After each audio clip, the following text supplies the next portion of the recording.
Barcelone, avec Marc, avec Pierre, avec toi et Roma, Saint-Tropez, Berlin, Barcelone, avec Marc, avec Pierre, avec toi et Roma, Saint-Tropez, Berlin, Barcelone, avec Marc, avec Pierre, avec toi et Roma, Saint-Tropez, Berlin, Barcelone, avec Marc, avec Pierre, avec toi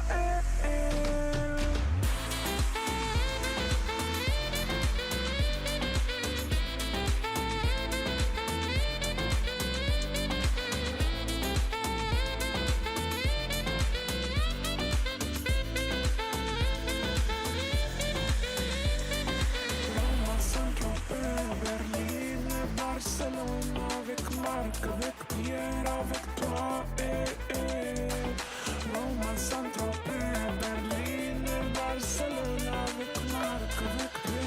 avec toi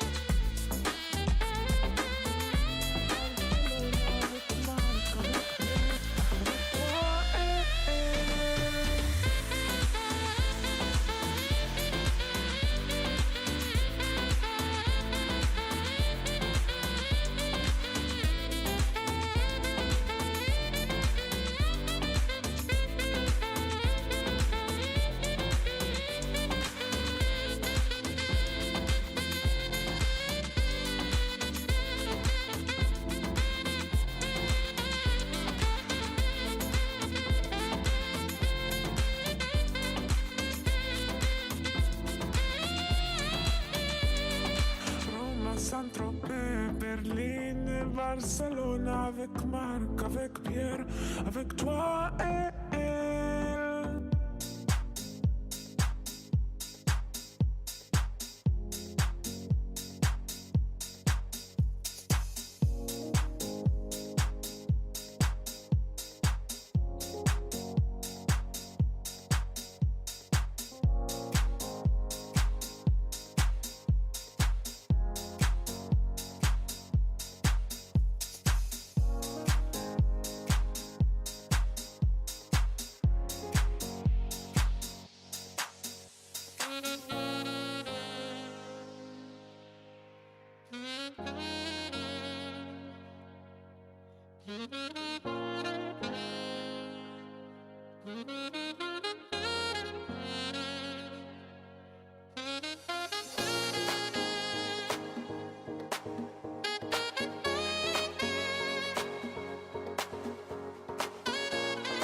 Deep down, da da ba ba ba da. Deep down, da da ba ba ba da. Deep down, da da ba ba ba da da da.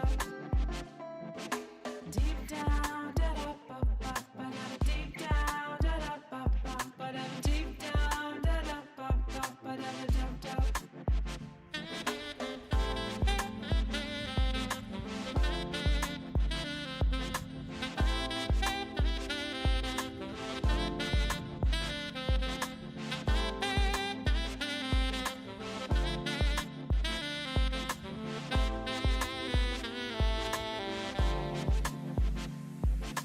Everywhere I look and everywhere I go, I'm overthinking, even though I know, 'cause I'm deep down, deep down.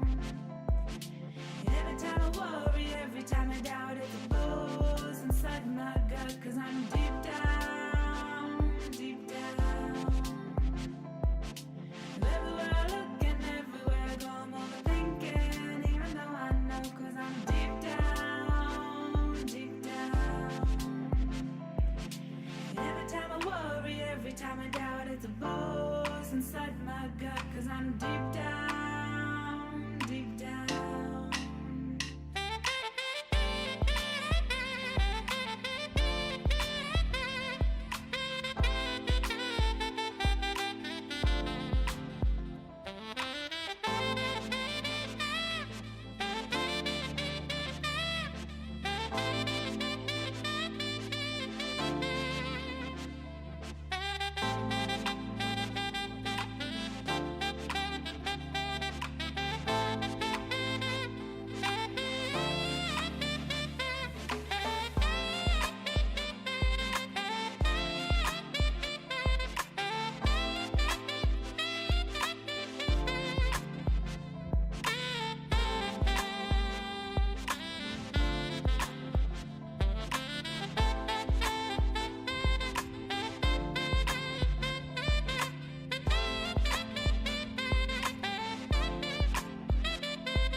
Everywhere I look and everywhere I go, I'm overthinking, even though I know, 'cause I'm deep down, deep down.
Deep down, da da ba ba ba da. Deep down, da da ba ba ba da. Deep down, da da ba ba ba da da da.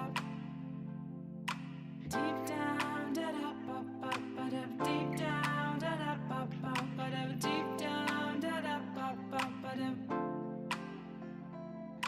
Everywhere I look and everywhere I go, I'm overthinking, even though I know, 'cause I'm deep down, deep down. And every time I worry, every time I doubt, it's a buzz inside my gut, 'cause I'm deep down, deep down.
Hello, ladies and gentlemen. Welcome to the live stream. Today we are going to watch together the earnings results of Nvidia.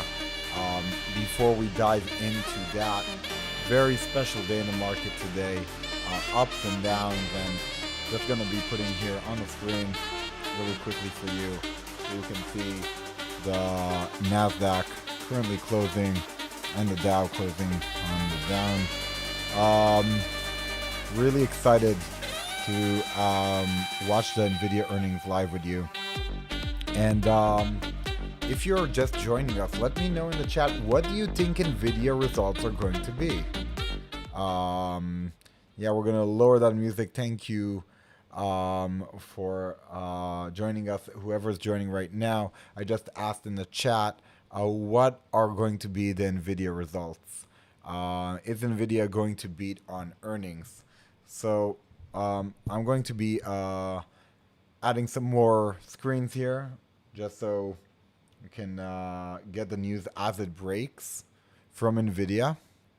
And let's go to the Nvidia Investors Relations. That should be a good screen that would probably help us get the results faster. So just gonna pop that into our stream, and you're about to see it any second. There we go. I'm gonna minimize it.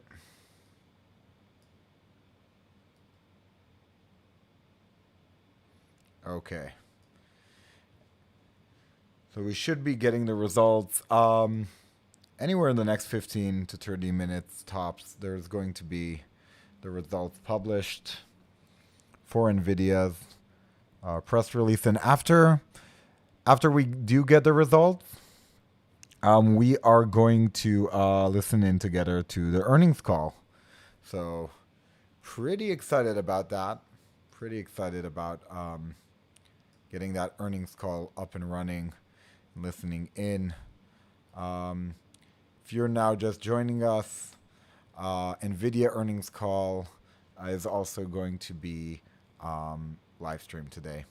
So just waiting on that press release of the earnings. And this is still the first quarter results, so nothing here. Let's see. Nvidia quarterly revenue trend.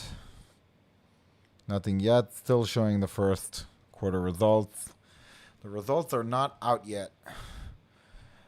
We are waiting for the Nvidia results. So if you're just joining, we're about to break them as they come in. And pretty excited for the results. So let me know in the chat, what do you think Nvidia results are going to be? Do you think Nvidia is going to beat on earnings? Do you think that Nvidia is going to disappoint? Dow had the worst day in nearly a month today, just kind of on a side note. And for those of you who don't know, the Dow Jones has 30 components, 30 different stocks. And inside those stocks, you have a decent amount of companies that kind of represent the stock market. And you have in there Salesforce, and you have IBM, and you have Intel and Nvidia.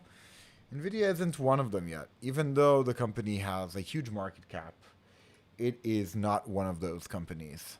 So we are waiting on the Nvidia results. I have the news tickers up and running, and I wanna be able to share with you also the tickers moving. So I'm gonna try to pop that in the screen as well, even though we do not have a lot of room in the screen. But Nvidia is currently trading around $190, and please note that $190 is the stock price after the company has split their shares not too long ago. So we are waiting for Nvidia's investors relations page to get updated, and we are hoping to get an updated page with the Q4 earnings numbers, which are not out yet. And I am still waiting to hear you guys in the chat. Somebody said Nvidia will be up, and I am really hoping that that will happen. For those of you who do not know, I am long the stock. It is one of my bigger positions in the portfolio, and pretty sure that the company has a bright future ahead of it. And for a couple of reasons. So I want to share why I'm bullish Nvidia. Bullish Nvidia for a couple of reasons. The first reason is probably related to all their AI work and kind of all the things that they're building for gaming. And if you don't know, Nvidia kind of built an engine where they can basically create a whole gaming world in a short amount of time using their artificial intelligence. And in addition to be able to create a whole gaming world, they also have, I guess, the ability to create a whole metaverse. So a lot of talk about the metaverse, and the metaverse is probably one of the most hyped topics right now. And if you're a fan of the metaverse, and you are looking forward to see companies developing basically parallel worlds to the one we're in, hit that like button so I can know how many of you guys are metaverse fans.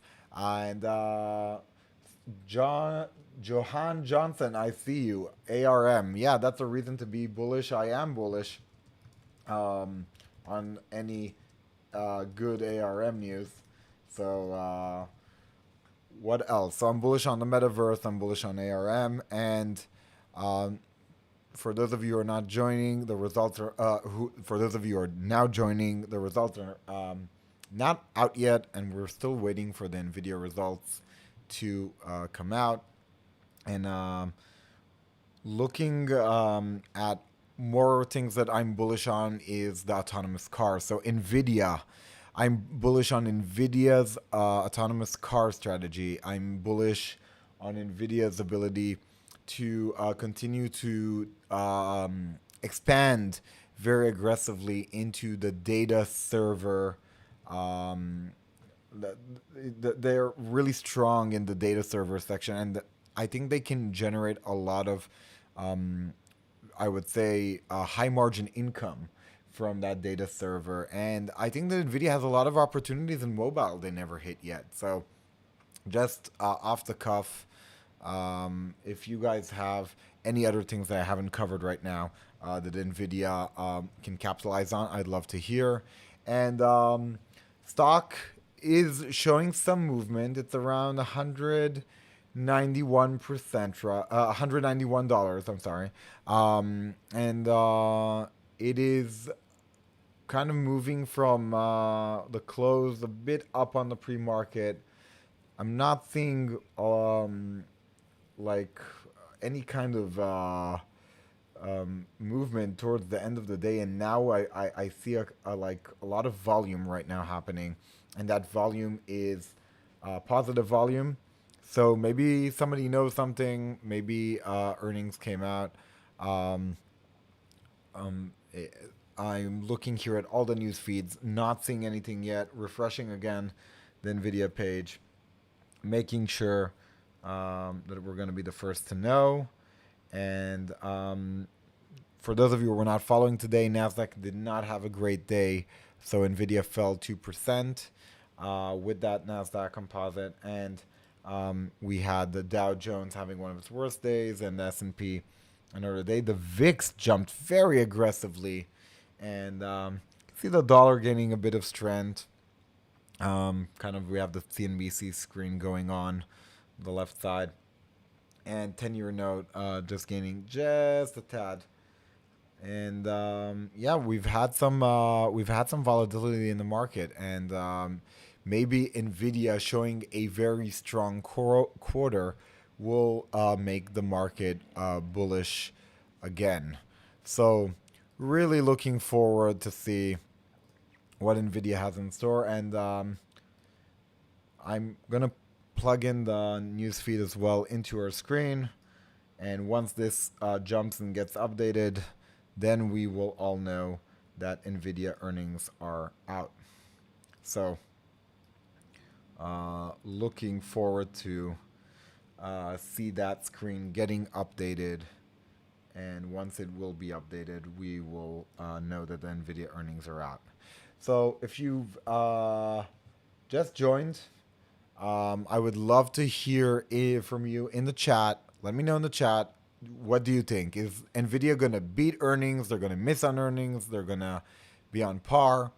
Let me know in the chat what you guys think. I am very interested to know what your opinion is. Is Nvidia going to beat on earnings? Are they going to miss? Are they going to give any kind of bullish guidance? Are they going to give conservative guidance? I want to hear from you guys what you guys think.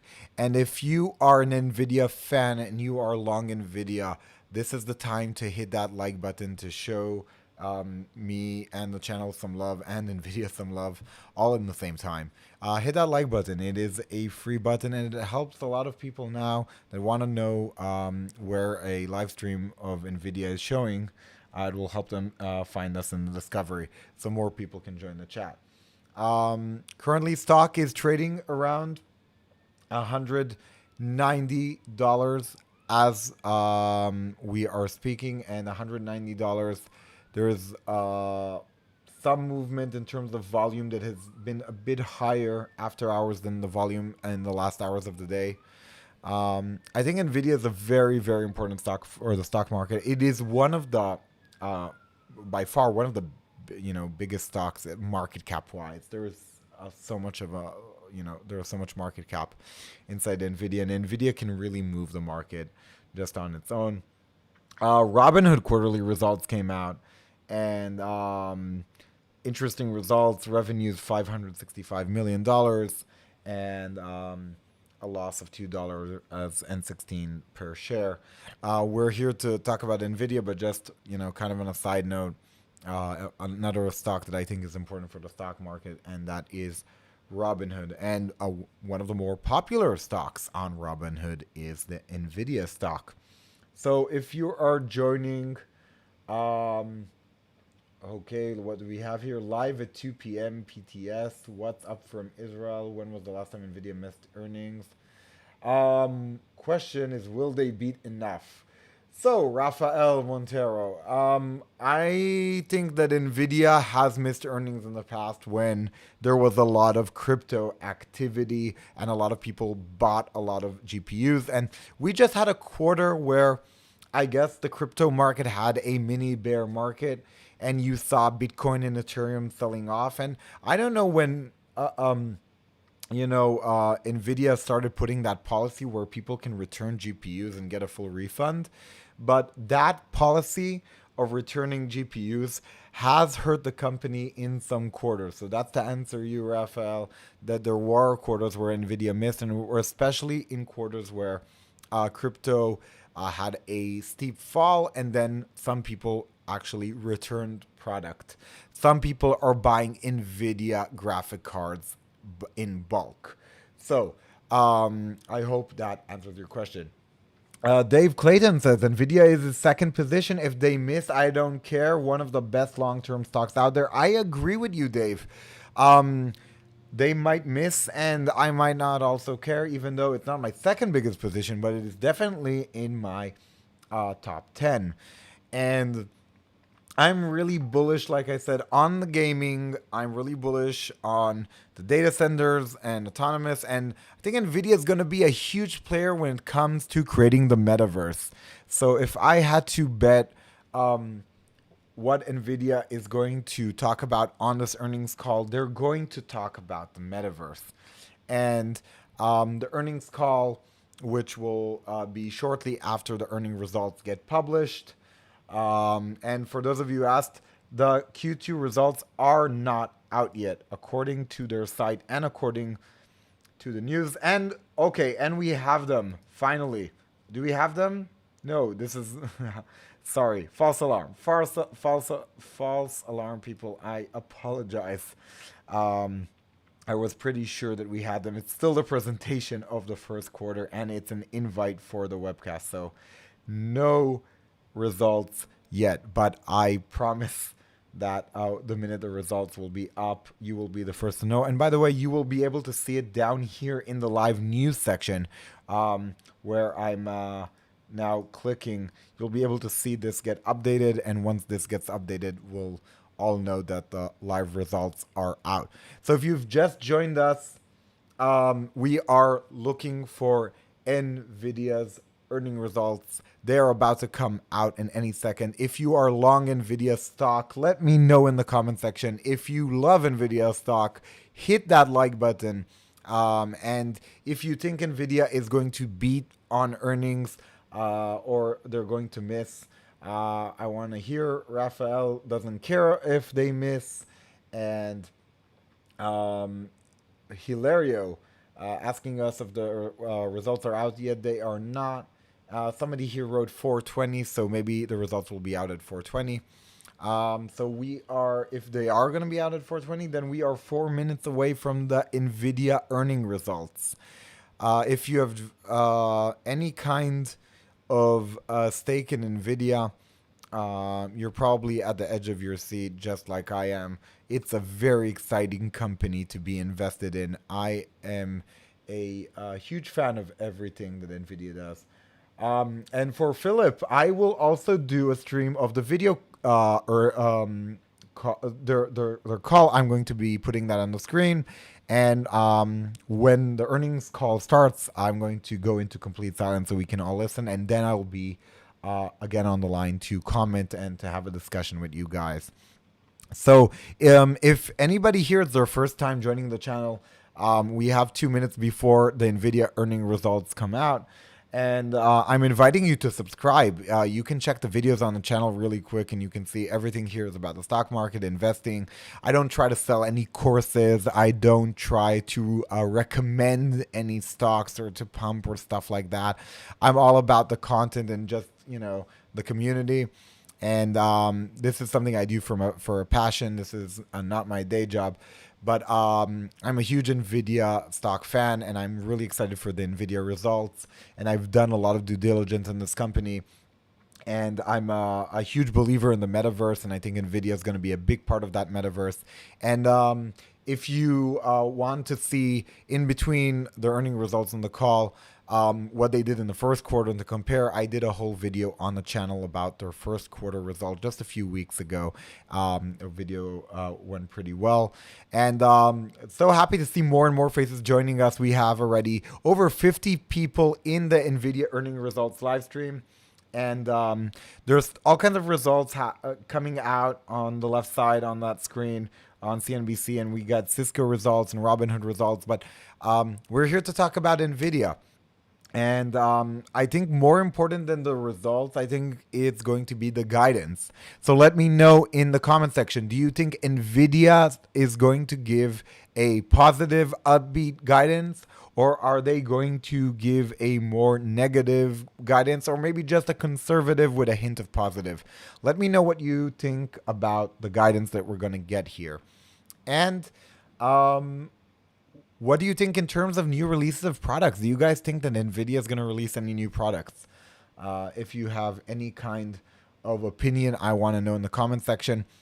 I'm really looking forward to see Nvidia actually working with crypto miners in a B2B fashion and just creating rigs that are very low energy, high producing rigs that are intended for the whole crypto space. And just dividing between the graphic cards. I want Nvidia to divide between their graphic cards for gamers, and I want Nvidia to create a whole line of basically GPUs for miners. I think that is the right thing to do. Just like they have a whole line of products for the data centers. Nvidia has seen a lot of business through the data center business. And so Nvidia results, somebody says here, they're going to be 30+% after hours. You know what? I hoped we'll have a really exciting stream of Nvidia jumps 30% after hours. Currently, stock still trading around 190.40 for the bid and 190.50 for the ask. I really hope that we're going to get a interesting announcement in terms of products, in terms of strategy. I wonder in terms of autonomous cars what we're going to get. I would like to see Nvidia do a partnership with a big name. Some people, in the whispers, said that Nvidia and Tesla would be a really good match of technology and kind of connecting those two companies. So let's see. And Nvidia results are out. So, ladies and gentlemen, Nvidia currently with a EPS of 94 cents per share with adjusted $1.04 per share. The revenue of Nvidia, $6.5 billion and a net profit of $2.37 billion. Going over the Nvidia results, we have record revenue of $6.51 billion, up 68% from the year earlier. Record gaming revenue of $3.06 billion, up 85% from the year earlier. So if you guys thought that Nvidia had their best year last year in terms of gaming just because so many people were on lockdown and building out their rigs, so this year they have broken a record with gaming revenue in this quarter with $3.06 billion, up 85% from the year earlier. Record data center revenue, I was talking about that earlier in the stream, $2.37 billion, up 35% year from year. And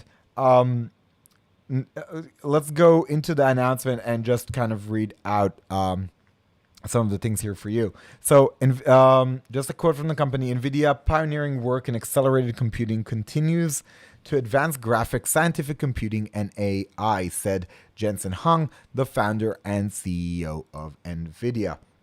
Enabled by the Nvidia platform, developers are creating the most impactful technologies of our time, from natural language understanding and recommender systems to autonomous vehicles and logistic centers to digital biology and climate science to metaverse worlds that obey the law of physics. So that is very interesting kind of hint to Nvidia and the metaverse. This quarter, we launched Nvidia Base Command and Fleet Command to develop, deploy, scale, and orchestrate the AI workloads that run on Nvidia AI Enterprise Software Suite. With our new enterprise software, wide range of Nvidia-powered systems and global network of system and integration partners, we can accelerate the world's largest industries racing to benefit from the transformative power of AI. Okay, so I want to stop really quick and talk about this. So Nvidia is talking about their software business, and the reason this is super important, and I want to pause on this, is just because if Nvidia can reach a software business, if Nvidia can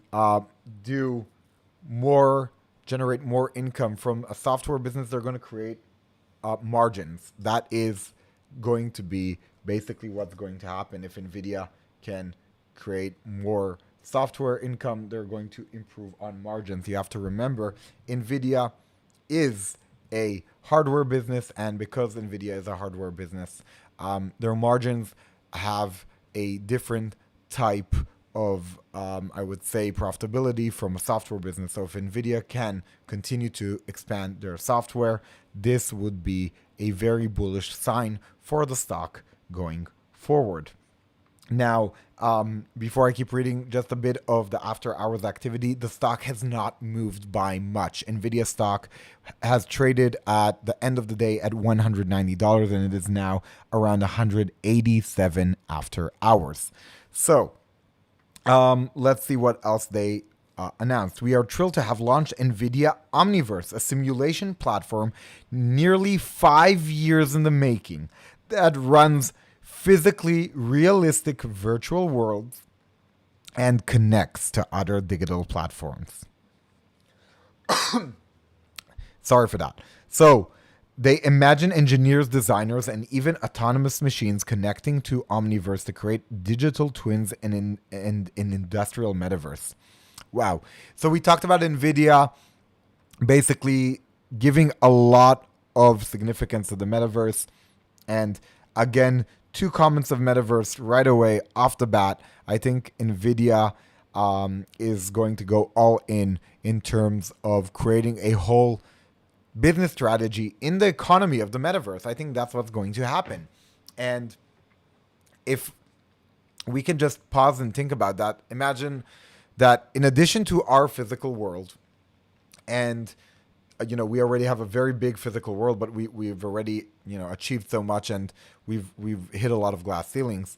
And they're going to start building revenue streams in a whole virtual world that they're building. So that sounds like an amazing opportunity for Nvidia to create the next $100 billion in revenue stream business, because it does not have the constraints of the hardware world. So if you think Nvidia is doing the right thing, investing so much money and years, 5 years in building channels for the metaverse, hit that like button if you agree with Nvidia's strategy of investing in the metaverse. So, in addition, Nvidia is paying the quarterly cash dividend of $100 million in the second quarter. It will pay its next quarterly cash dividend of 4 cents per share on September 23rd, 2021 to all shareholders of record on September 1st, 2021. So if you want some Nvidia dividends, you need to be a shareholder before September 1st, 2021. So moving on to more Nvidia announcements. So we talked about the revenue that was 6.507 billion and the gross margin of 64.8%. The operating expenses for generating that revenue was 1.771 billion. So the operating income and the net income around 2.3 billion. And what else do we have here? Let's look at the third quarter guidance. Okay, revenue is expected to be 6.8 billion in the third quarter, plus minus 2%. So if you're happy with those results, hit that like button if you are happy with that guidance for 6.8 billion. Let's look at the chat really quick. Raphael, stop talking. Wake up, man. Check the report. Interesting results. Didn't expect this. Any other numbers? Why is the price dropping? Okay, so let's do this one after one after one. They're going to go over the results in the presentation.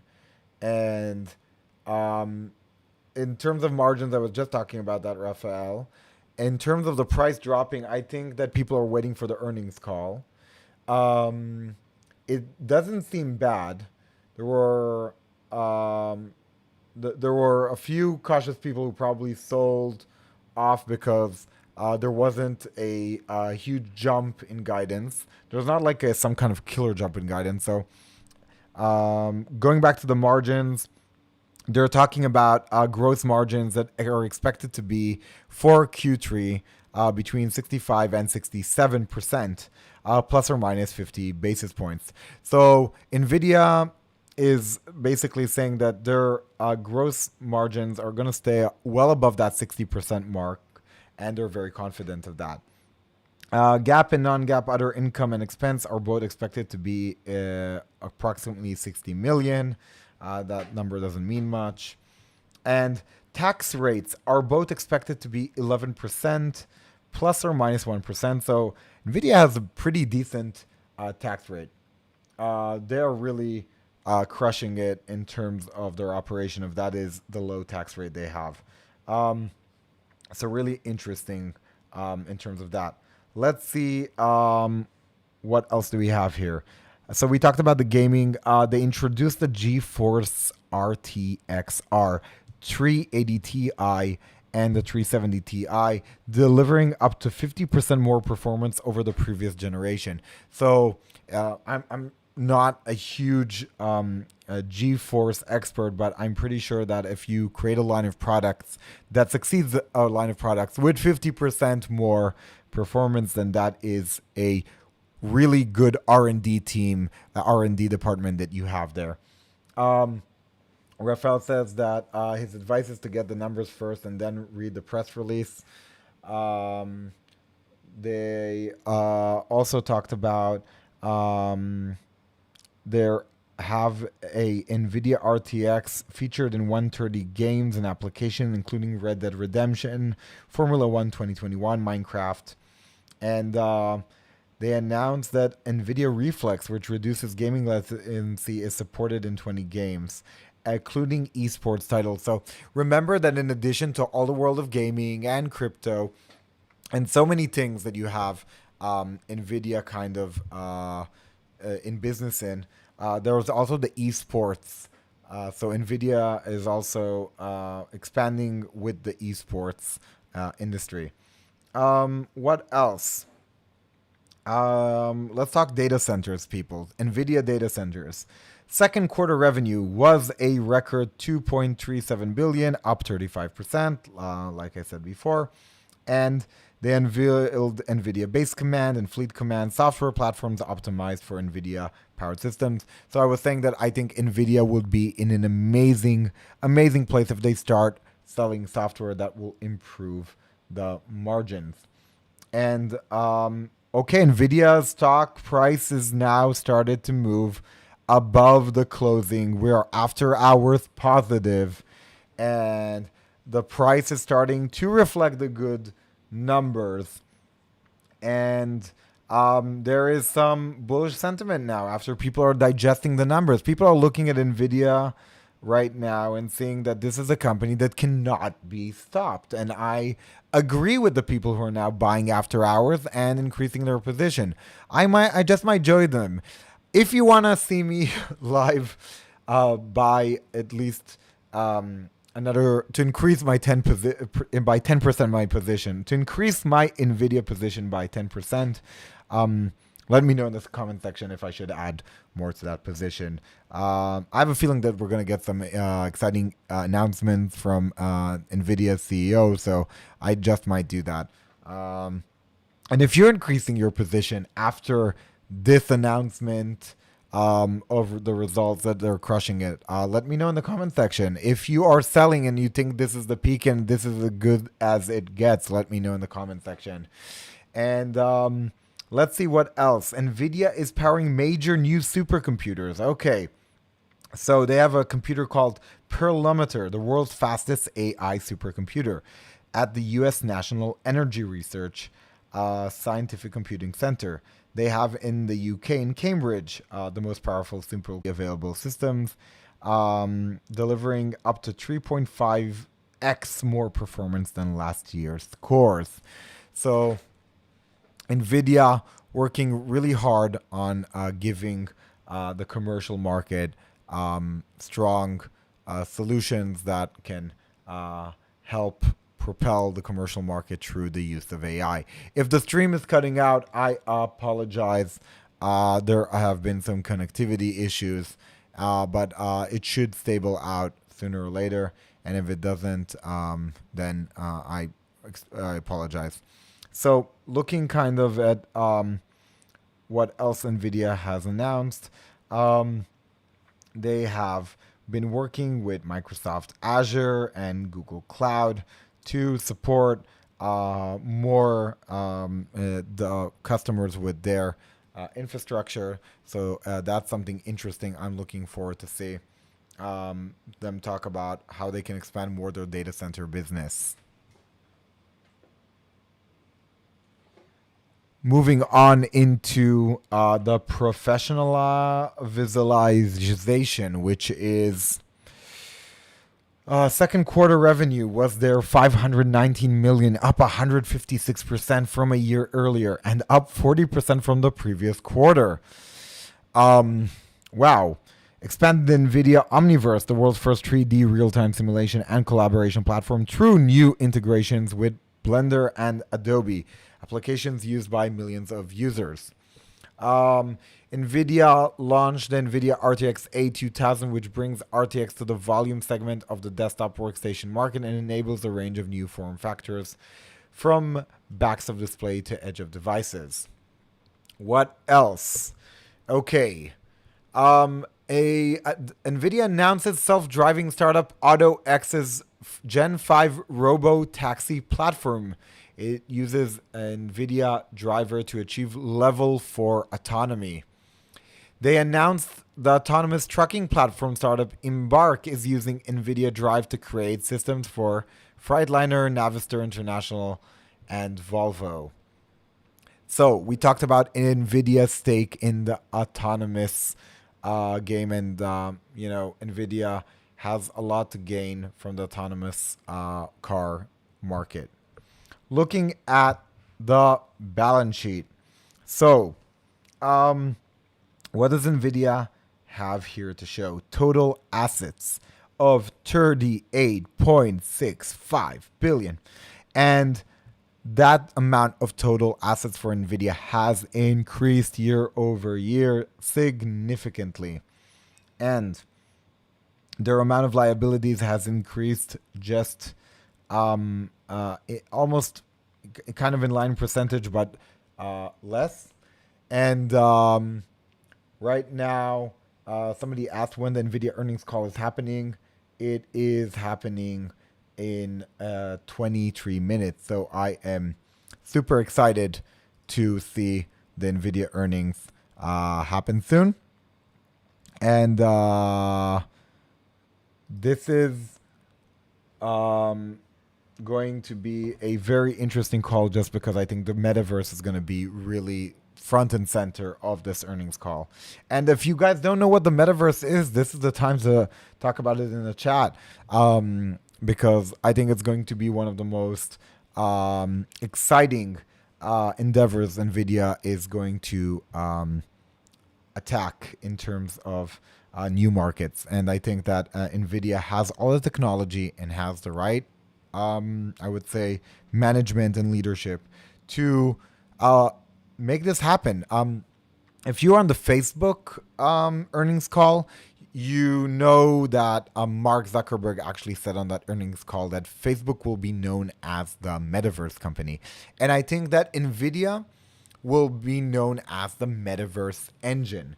So there will be companies that will probably have a lot of business opportunities in the Metaverse working on that Nvidia infrastructure. So let's see, what else do we have here? Nvidia sales revenue guidance we went through. What else? Sales rose to 6.51 billion. Analysts surveyed by Capital IQ projected only 6.34 billion. So they beat on revenue. There's no other way to see this. They beat on revenue. For those of you who are asking why the stock is trading sideways, people are taking profits. A lot of people probably either rode the stock for a long time and think that everything in the story is priced in. And look, I can't blame them. The PE is a very hard price to earnings ratio to swallow. If you are an Nvidia stockholder, it is very hard to swallow that kind of price to earnings, especially when you know the market has just been close to all-time highs. Raise of hands in the chat. Who here thinks Nvidia is either a cheap stock, a fairly valued stock, or a overpriced stock? Is it underpriced, fair, or overpriced? Let me know now in the chat just by writing underpriced, fair priced, or overpriced. What do you think is happening with Nvidia stock? I think it's fair priced. I think the market has it priced for perfection. And once that metaverse will generate revenue, that's when you'll probably see maybe the price starting to look more attractive, just because you have to remember, if they're going to go for software and they're going to go for metaverse and AR and VR, we're talking about margins that are much higher than the 60 to 70% range. We're talking about 90, 100%, 200% margins on expenses in these worlds. So I'm pretty excited to see what Nvidia will have in store in terms of that. Um, let's talk about the ARM acquisition, Nvidia's acquisition of ARM. They said that the acquisition talks with the regulators are taking longer than initially thought. Nvidia Corporation shares fluctuated between slight gains and losses in the extended session today because that even though the company has topped Wall Street estimates and the company did express confidence, there is still that yet to be approved ARM acquisition. So let me know in the comment section, do you think that that acquisition will actually push through? Do you actually think that the regulators will approve the ARM purchase of Nvidia? I personally think that Nvidia will manage to push that ARM. And the reason I think they're going to push that acquisition is because Nvidia has a lot of competition from other CPU and GPU players, and I don't think the regulators can justify why Nvidia should not buy ARM. I'm looking at Qualcomm, and I'm looking at AMD, and I'm looking at Intel. You have some behemoth companies gunning for a lot of that business that Nvidia is gaining ground in. And if Nvidia wants to stay competitive, they can't just put all their eggs in that R&D basket. They have to do merger and acquisition activity, and buying ARM, I think, in my opinion, was a smart move. Especially, I think that, you can say that Nvidia cannot be considered by the regulators a monopoly just because they're not in the CPU business, and they're as much as their peers that I've just mentioned, the Intels and AMDs and Qualcomms of the world, and they're not in the mobile business, and I think they should be allowed to be able to expand. So just my 2 cents on Nvidia's ARM purchase. Gonna look here at a couple of more stats for today. So I was talking about Nvidia's price to earnings ratio. For those of you who do not know what is the price to earnings ratio, it's basically the price of the company times the number of the price to earnings will result in the market cap. So the company is trading right now around that 90 price to earnings, and it is below the 52-week high. We had a 52-week high of $208 for Nvidia. Nvidia stock hit that $208 mark and is currently under it. And from a quick calculation, we're talking about being under 10% from that mark. The company has 2.492 billion shares, and the 52-week low is $115. Now, if you're now just checking Nvidia after many months of not checking them and you're like, wow, what happened to the price? It's because not too long ago, Nvidia had a stock split on the price. And that stock split basically allowed the price of the stock to be lower and to have more stock. And right now, Nvidia is yielding in terms of dividend 0.08%. So if you're looking for a hyper growth stock, a company that is aggressively expanding and charging headfirst to every opportunity, you are going to want to be long Nvidia. You're going to want to enjoy that the company is growing aggressively and in the same time collecting enough money to share a dividend with shareholders. That's what you're going to want to do. We are 15 minutes away from that earnings call, and I am excited. So I'm going to start getting this page ready for the earnings call in the next 15 minutes. Let's start. Kind of trying ideas out. What's going to be after the earnings call? Stock going up, going to go down. Right now, stock is trading after hours 192. After it closed 190. So, looking at the earning insights, just going to recap before that earnings call starts. We have here a revenue that's 60% up year over year. That is a bonkers number. They beat estimated. And it didn't issue any earnings guidance, but their Q3 revenue is expected to be 6.6 billion to 6.9 billion. For those of you who are joining this live stream and kind of joining us right now, we are 14 minutes away from the Nvidia earnings call. We are very close to hear Nvidia CEO talk, and I'm going to get us up and running with that earnings call. So for those of you who don't know, the earnings call is going to be a webcast. And I'm excited to be watching this Nvidia earnings call with all of you. Cool, and I have to fill in some information here really quickly. So just give me a sec. And we have Mr. Biden in the background. Nvidia earnings call starting soon, and I am stoked to hear what the Nvidia CEO has to say about the future plans of the company. And I'm pretty sure that there are going to be analyst questions about the ARM deal. And for those of you who are asking, yes, I am streaming the earnings call. I am staying with you guys. We are going to be watching this together.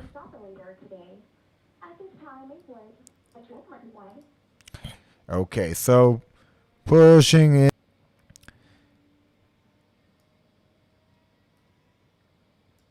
And yes, perfect. So, Q2 earnings call. Pretty excited to see what's going to happen. I think they're going to talk about the Metaverse more than even I'm expecting. Okay, so we have a couple of minutes. Let's talk about this. There's a story and there's a narrative. A story is an announcement they might announce. And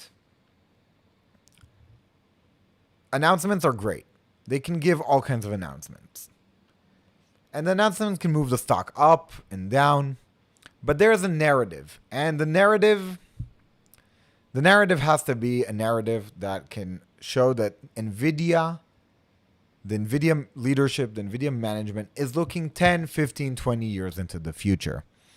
And for investors to believe that Nvidia is really going big and imagining how Nvidia can be a $1 trillion company, they have to talk about new revenue channels that we're not expecting. And they have to talk about revenue channels that are creating a higher gross margin than the margin that they're generating right now. So they're right now generating 60% margin. How do you get a higher margin than 60%? Now, when we're talking about a business model like the Metaverse, for those of you who don't know, and I know I've said this a couple of times on the stream, the Metaverse is a parallel digital universe where Nvidia can basically replicate and recreate a lot of their success through powering that metaverse and basically being that kind of hardware that supports the expansion of it.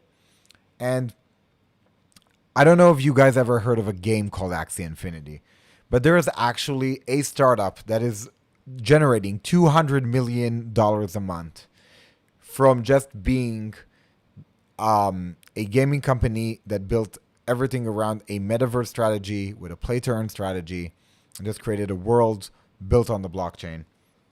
And I think Nvidia is the perfect candidate, perfect company to build on the blockchain.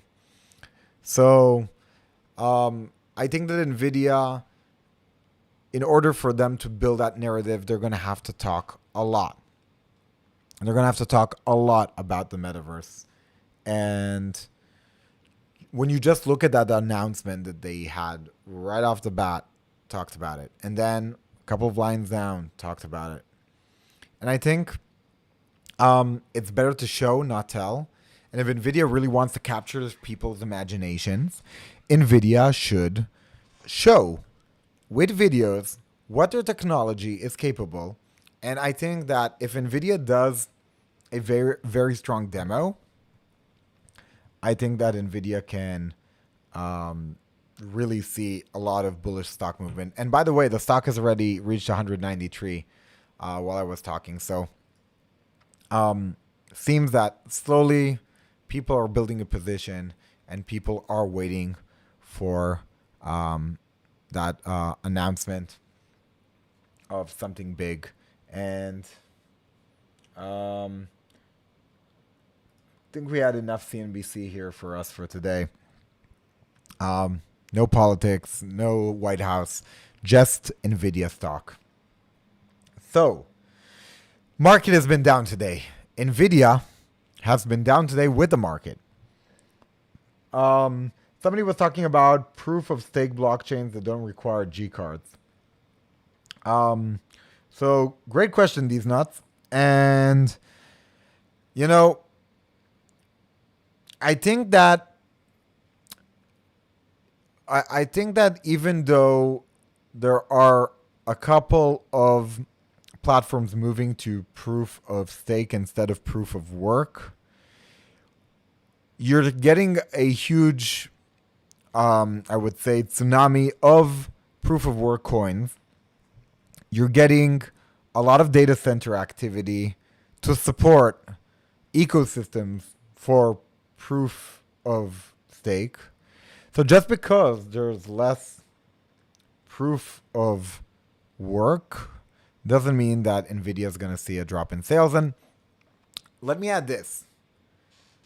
We've already seen Nvidia go through crypto winters, and the stock eventually long-term has gone up.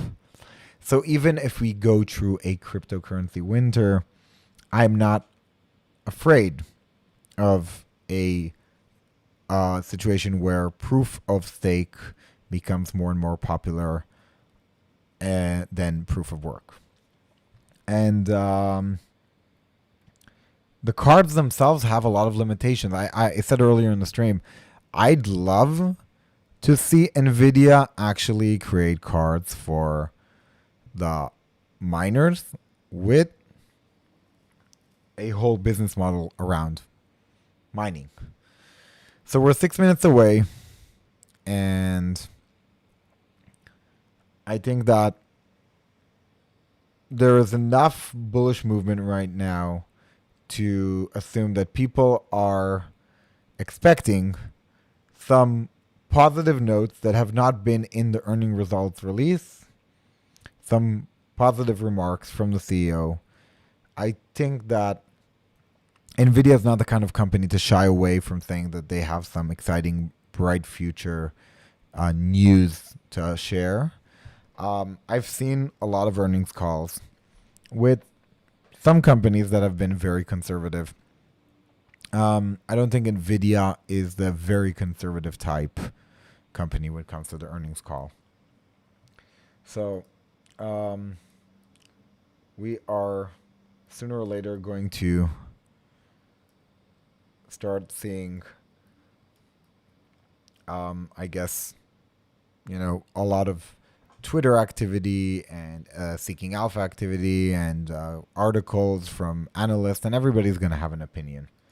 But in the end of the day, with all those opinions, what really matters is, um, what really matters is, can this company really capture a narrative and imagination for the investors who are not in the stock yet, or the ones who are not sure they want to double down on their position. So, I'm going to refresh the page really quick and pump up the volume as we are getting ready. My name is Nvda, and I will be your conference operator today. At this time, I have a feeling that their operator is going to be an AI. That would be really interesting. all lines have been placed on mute to prevent any background If noise. Nvidia's operator is an artificial intelligence, And investors, that would be if you awesome. would like to ask a question during this time, simply press star followed by the number 1 on your telephone keypad. If you would like to withdraw your question, press the pound key. Thank you. Simona Jankowski, you may begin your conference. Thank you. Good afternoon, everyone, and welcome to Nvidia's conference call for the first quarter of fiscal 2022. With me on the call today from Nvidia are Jensen Huang, President and Chief Executive Officer, and Colette Kress, Executive Vice President and Chief Financial Officer. I'd like to remind you that our call is being webcast live on Nvidia's Investor Relations website.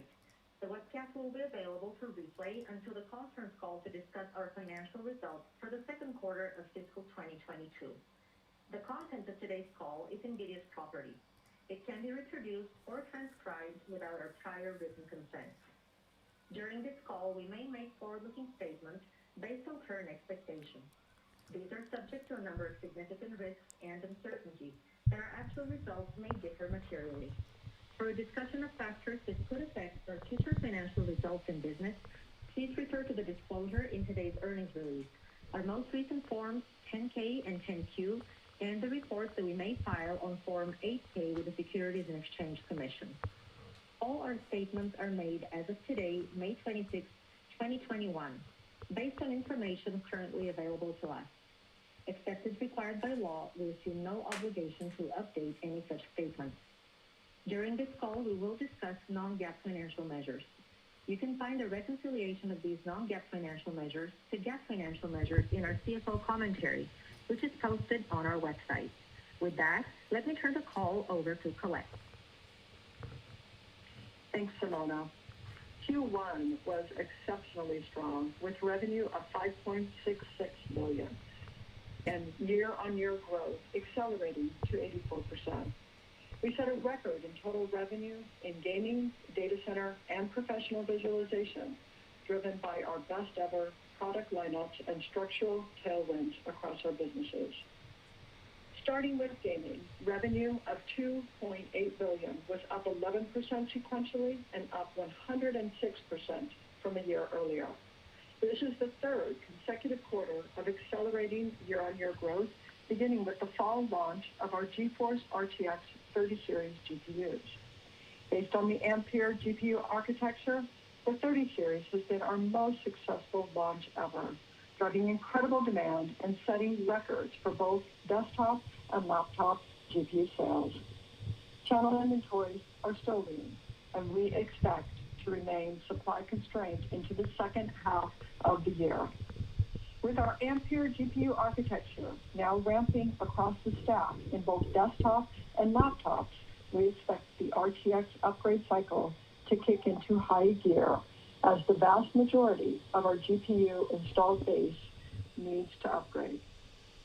Laptops continue to drive strong growth this quarter as we started ramping the Ampere GPU architecture across our lineup. Earlier this month, all major PC OEMs launched GeForce RTX 30 series laptops based on the 3080, 3070, and 3060 as part of their spring refresh. In addition, mainstream versions based on the 3050 and 3050 Ti will be available this summer, just in time for back to school, starting at price points as low as $799. This is the largest ever wave of GeForce gaming laptops, over 140 in total, as OEMs address the rising demand from gamers, creators, and students for Nvidia's powered laptops. The RTX 30 series delivers our biggest generational leap in performance ever. It also features our second generation ray tracing technology and frame rate boosting, AI-powered DLSS. The RTX is a reset for graphics with over 60 accelerated games. This quarter, we added many more, including Call of Duty, Modern Warfare, Crisis Remastered, and Outriders.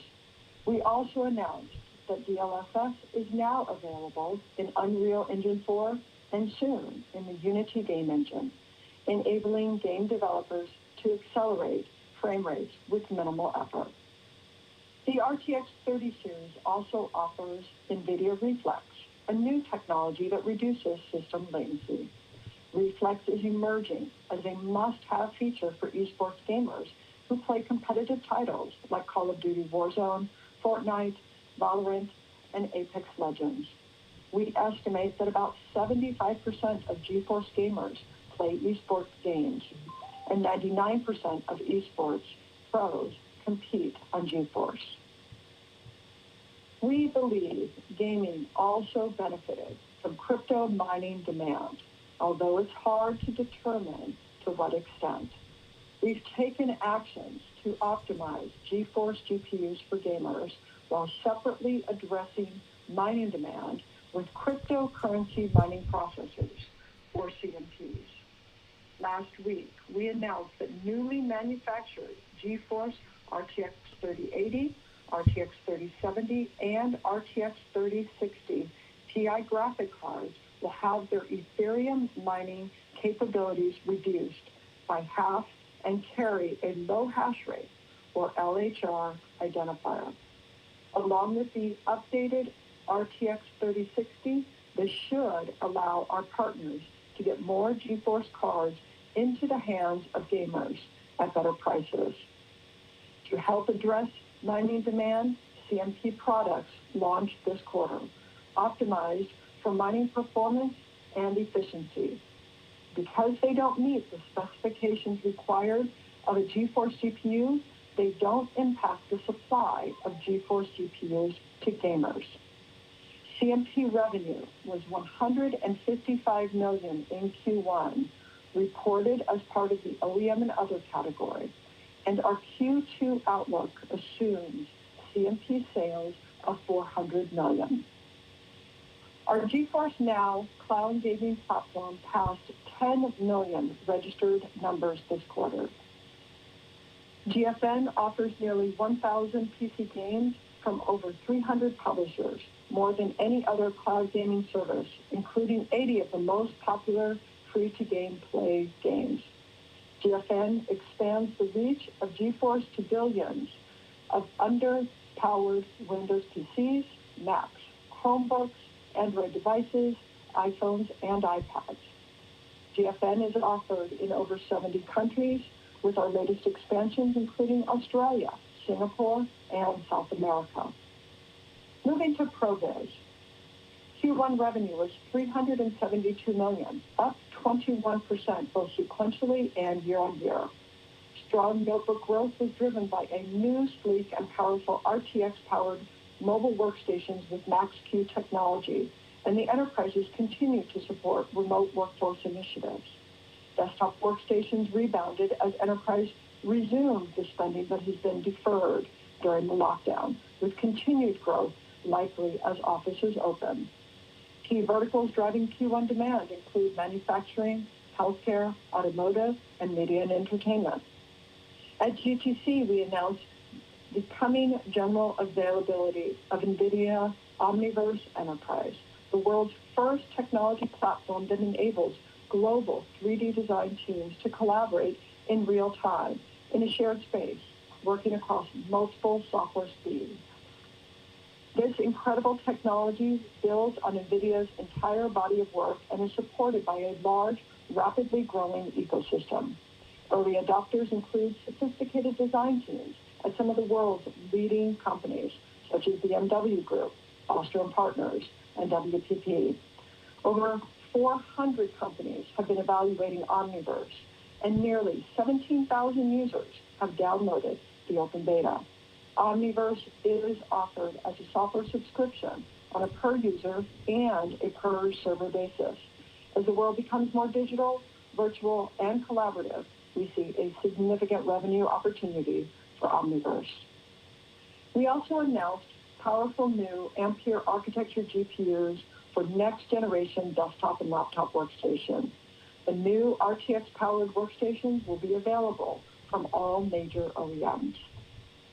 Moving to automotive, Q1 revenue was $154 million, up 6% sequentially and down 1% year-on-year. Growth in AI cockpit revenue was partially offset by the expected decline in legacy infotainment revenue. We extended our technology leadership with the announcement of the next generation Nvidia Drive Atlan SoC. Atlan will deliver an unrivaled 1,000 trillion operations per second of performance and integrate data center class Nvidia Bluefield networking and security technologies to enhance vehicle performance and safety, making it a true data center on wheels. Atlan, which targets automakers' 2025 models, will follow the Nvidia Drive Orin SoC, which delivers 254 TOPS that has been selected by leading vehicle makers for production timelines starting next year. The Nvidia Drive platform has achieved global adoption across the transportation industry. Our automotive design win pipeline now exceeds $8 billion through fiscal 2027. Most recently, Volvo Cars announced that it will use Nvidia Drive Orin, building on our next great momentum with some of the largest automakers, including Mercedes-Benz, SAIC, and Hyundai Motor Group. In robotaxis, we added GM Cruise to the growing number of companies adopting the Nvidia Drive platform, which includes Amazon Zoox and Didi. We've also had a great traction with new energy vehicle makers.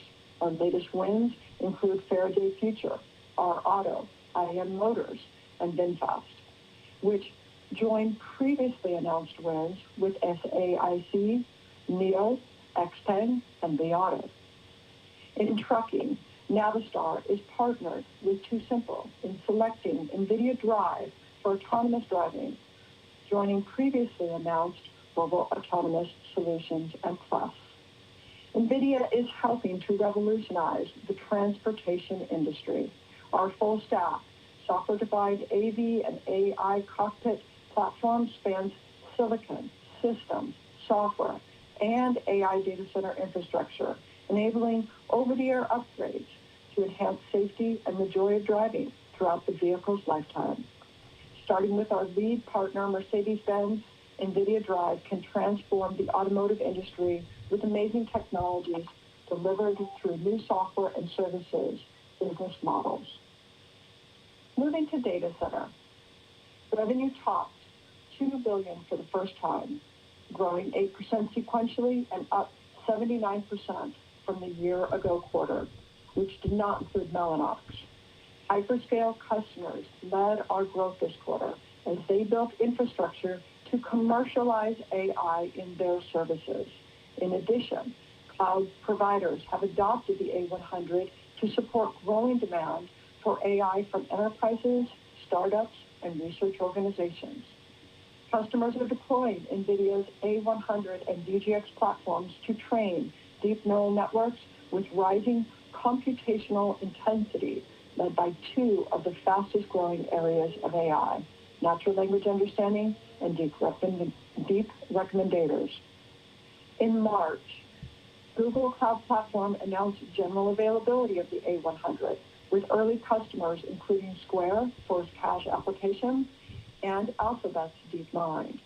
The A100 is deployed across all major hyperscale, and cloud service providers globally, and we see strengthening demand in the coming quarters. Every industry is becoming a technology industry and accelerating investments in AI infrastructure, both through the cloud and on-premise. Our vertical industries grew both sequentially and year-on-year, led by consumer internet companies. For example, Nvda, a leading internet technology company in Korea and Japan, is training giant AI language models at scale on DGX SuperPod to pioneer new services across e-commerce, search, entertainment, and payment applications. We continue to gain traction in inference with hyperscale and vertical industry customers across a broadening portfolio of GPUs. We had record shipments of GPUs used for inference. Inference growth is driving not just the T4, which was up strongly in the quarter, but also the universal A100 Tensor Core GPU, as well as the new Ampere architecture-based A10 and A30 GPUs, all excellent at training as well as inferencing. Customers are increasingly migrating from CPUs to GPUs for AI inference for two chief reasons. First, GPUs can better keep up with the exponential growth in the size and the complexity of deep neural networks and respond with the required low latency. In April's MLPerf AI inference benchmark, Nvidia achieved the top results across every category, spanning computer vision, medical imaging, recommender systems, speech recognition, and natural language processing.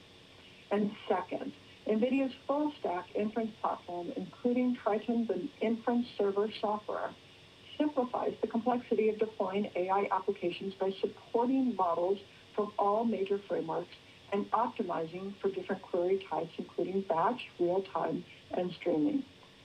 Triton is supported by several partners in the cloud services, including Amazon, Google, Microsoft, and Tencent. Examples of how customers use NVIDIA's inference platform include Microsoft for grammar checking in Office, the United States Postal Service for real-time package analytics, T-Mobile for customer service, Pinterest for image search, and GE Healthcare for heart disease detection. We also had strong results with Mellanox networking products. Like our compute business, strong growth was driven by hyperscale customers across both Ethernet and InfiniBand. We achieved key design wins and proof of concept trials for the NVIDIA Bluefield 2 DPU with cloud service providers and consumer internet companies. We also unveiled Bluefield 3, the first DPU built for AI and accelerated computing, with support from VMware, NetApp, Splunk, Cloudflare, and others. Bluefield 3 is the industry's first 400 gig DPU and delivers the equivalent data center services of up to 300 CPU cores. It transforms traditional server infrastructure into zero-trust environments in which every user is authenticated by offloading and isolating data center services from business applications. With Bluefield 3, our DPU roadmap will deliver an unrivaled 100x performance increase over a 3-year period. As we look back at the first full year since closing the Mellanox acquisition, we are extremely pleased with how the business has performed. It has not only exceeded our financial projections, but it has been instrumental in key new platforms like the DGX SuperPod and the Bluefield DPU, enabling our data center scale computing strategy. In April, we held our largest ever GPU technology conference with more than 200,000 registrants from 195 countries. Jensen's keynote had over 14 million views. At GTC, we announced our first data center CPU, Nvidia Grace, targeted at processing massive next-generation AI models with trillions of parameters. The ARM-based processor will enable 10x the performance and energy efficiency of today's fastest servers. With Grace, Nvidia has a 3-chip strategy with GPU, DPU, and now CPU. The Swiss National Supercomputing Center and the U.S. Department of Energy's Los Alamos National Laboratory are the first to announce plans to build Grace-powered supercomputers. Grace will be available in early 2023. GTC is first and foremost for developers. We announced Nvidia developed and optimized pre-trained model availability on the Nvidia GPU Cloud Registry. Developers can choose a pre-trained model and adapt it to fit their specific needs using Nvidia TAO, our transfer learning software. TAO fine-tunes the model with customers' own small dataset to give models a custom fit without the cost, time, and massive datasets required to train a neural network from scratch. Once a model is optimized and ready for deployment, users can integrate it with an NVIDIA application framework that fits their use. For example, the NVIDIA Jarvis framework for interactive conversational AI is now generally available and used by customers such as T-Mobile and Snap. And the NVIDIA Merlin framework for deep recommendators is in open beta with customers such as Snap and Tencent. With the chosen application framework, users can launch NVIDIA Fleet Command software to deploy and manage the AI application across a variety of NVIDIA GPU-powered devices. For enterprise customers, we unveiled a new enterprise-grade software offering available as a perpetual license or subscription. NVIDIA AI Enterprise is a comprehensive suite of AI software that speeds development and deployment of AI workloads and simplifies management of enterprise AI infrastructure. Through our partnership with VMware, hundreds of thousands of vSphere customers will be able to purchase NVIDIA AI Enterprise with the same familiar pricing model that IT managers use to procure VMware infrastructure software. We also made several announcements at GCC about accelerating the delivery of both NVIDIA AI and accelerated computing to enterprises and edge users among the world's largest industries. Leading server OEMs launched NVIDIA certified systems, which are industry standard servers based on the NVIDIA EGX platform. They run NVIDIA AI enterprise software and are supported by the NVIDIA A30 and A10 GPUs. Initial customers including Lockheed Martin and Mass General Brigham. In addition, we announced the NVIDIA AI on 5G platform supported on NVIDIA EGX servers to enable high-performance 5G RAM and AI applications. The AI on 5G platform leverages the NVIDIA Aerial software and the NVIDIA BlueField 2 A100 converged card, which combines our GPUs and DPUs. We are teaming with Fujitsu, Google Cloud, Metaverse, Radisys, and Wind River in developing solutions based on our AI on 5G platform to speed the creation of smart cities and factories, advanced hospitals, and intelligent stores. Another highlight at GCC was the announcement of a broad range of initiatives to strengthen the ARM ecosystem across cloud data centers, HPC, enterprise and edge, and PCs.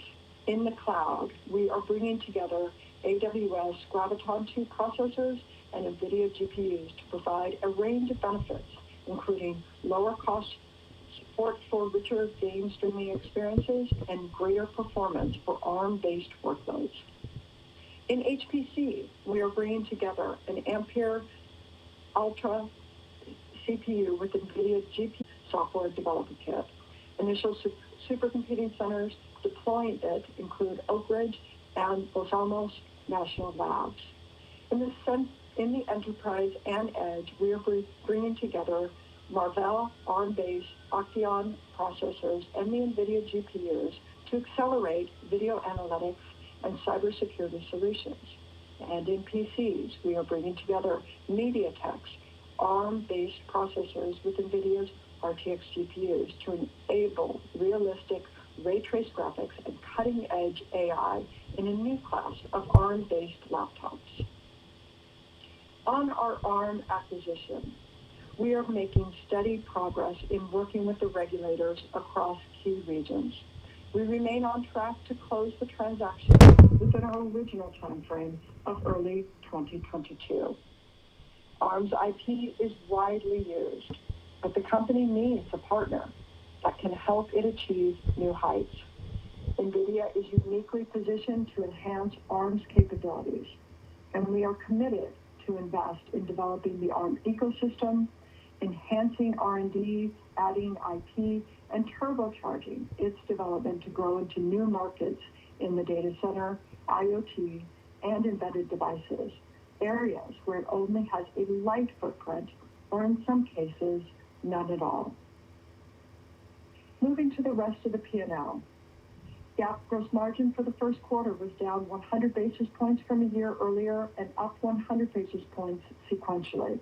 Non-GAAP gross margin was up 40 basis points from a year earlier and up 70 basis points sequentially.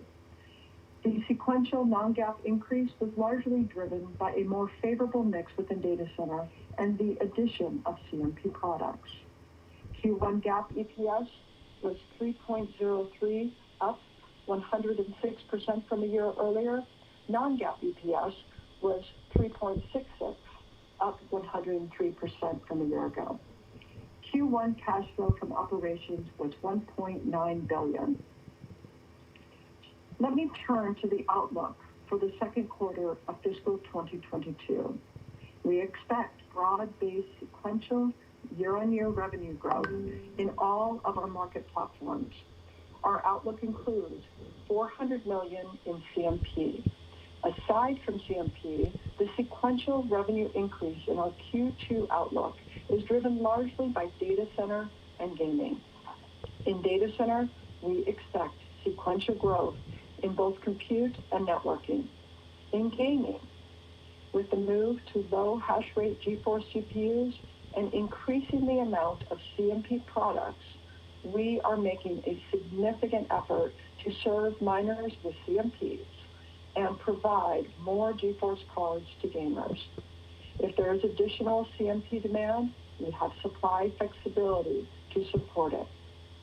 We believe these actions, combined with strong gaming demand, will drive an increase in our core gaming business for Q2.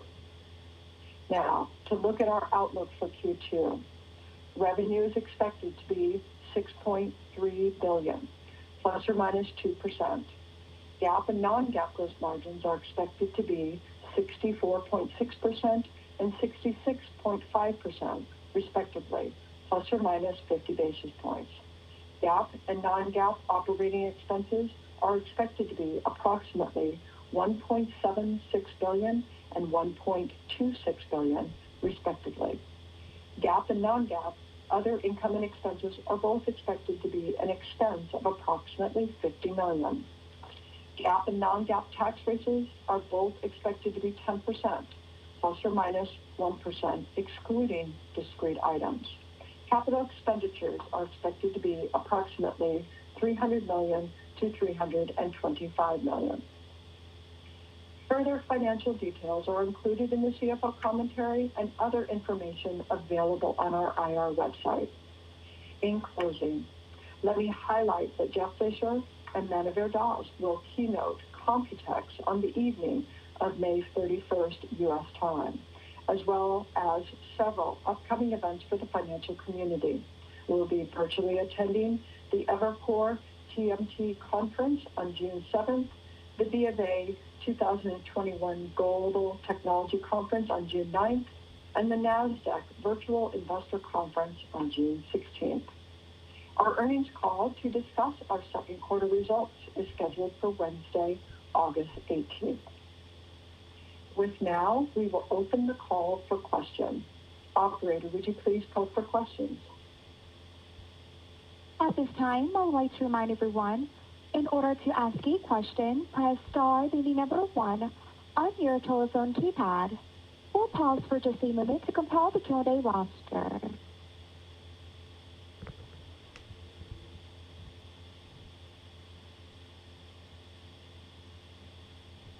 And your first question comes from Nvda with UBS. Thanks a lot. Colette, I was wondering if you can double click a little more on the guidance. I know of the 6 to 650 in growth, you said 250 is coming from CMP, and both gaming and data center will be up. Can we assume that they're up about equally, so you're getting about 200 roughly from each of those? And I guess second part of that is, within data center, I'm wondering, can you speak to the networking piece? It sounds like maybe it was up a bit more modestly than it's been up the past few quarters. I'm just wondering what the outlook is there. Thanks. Yeah, thanks so much for the question on our guidance. So I first want to start off with, we see demand really across all of our markets, all of our different market platforms. We do plan to grow sequentially. You are correct that we are expecting an increase in our CMP. And outside of our CMP growth, we expect the lion's share of our growth to come from our data center and gaming.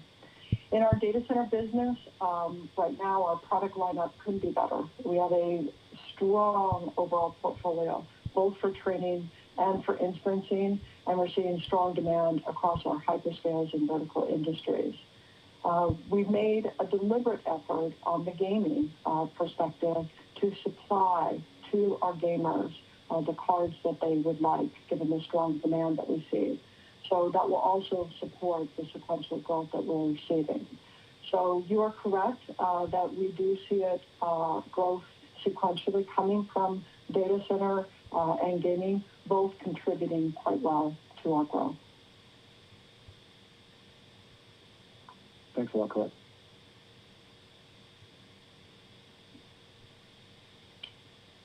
Didn't answer your second question. My apologies. On Mellanox.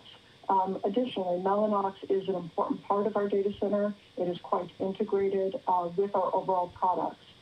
We did continue to see growth this last quarter, and we are also expecting them to sequentially grow as we move into Q2.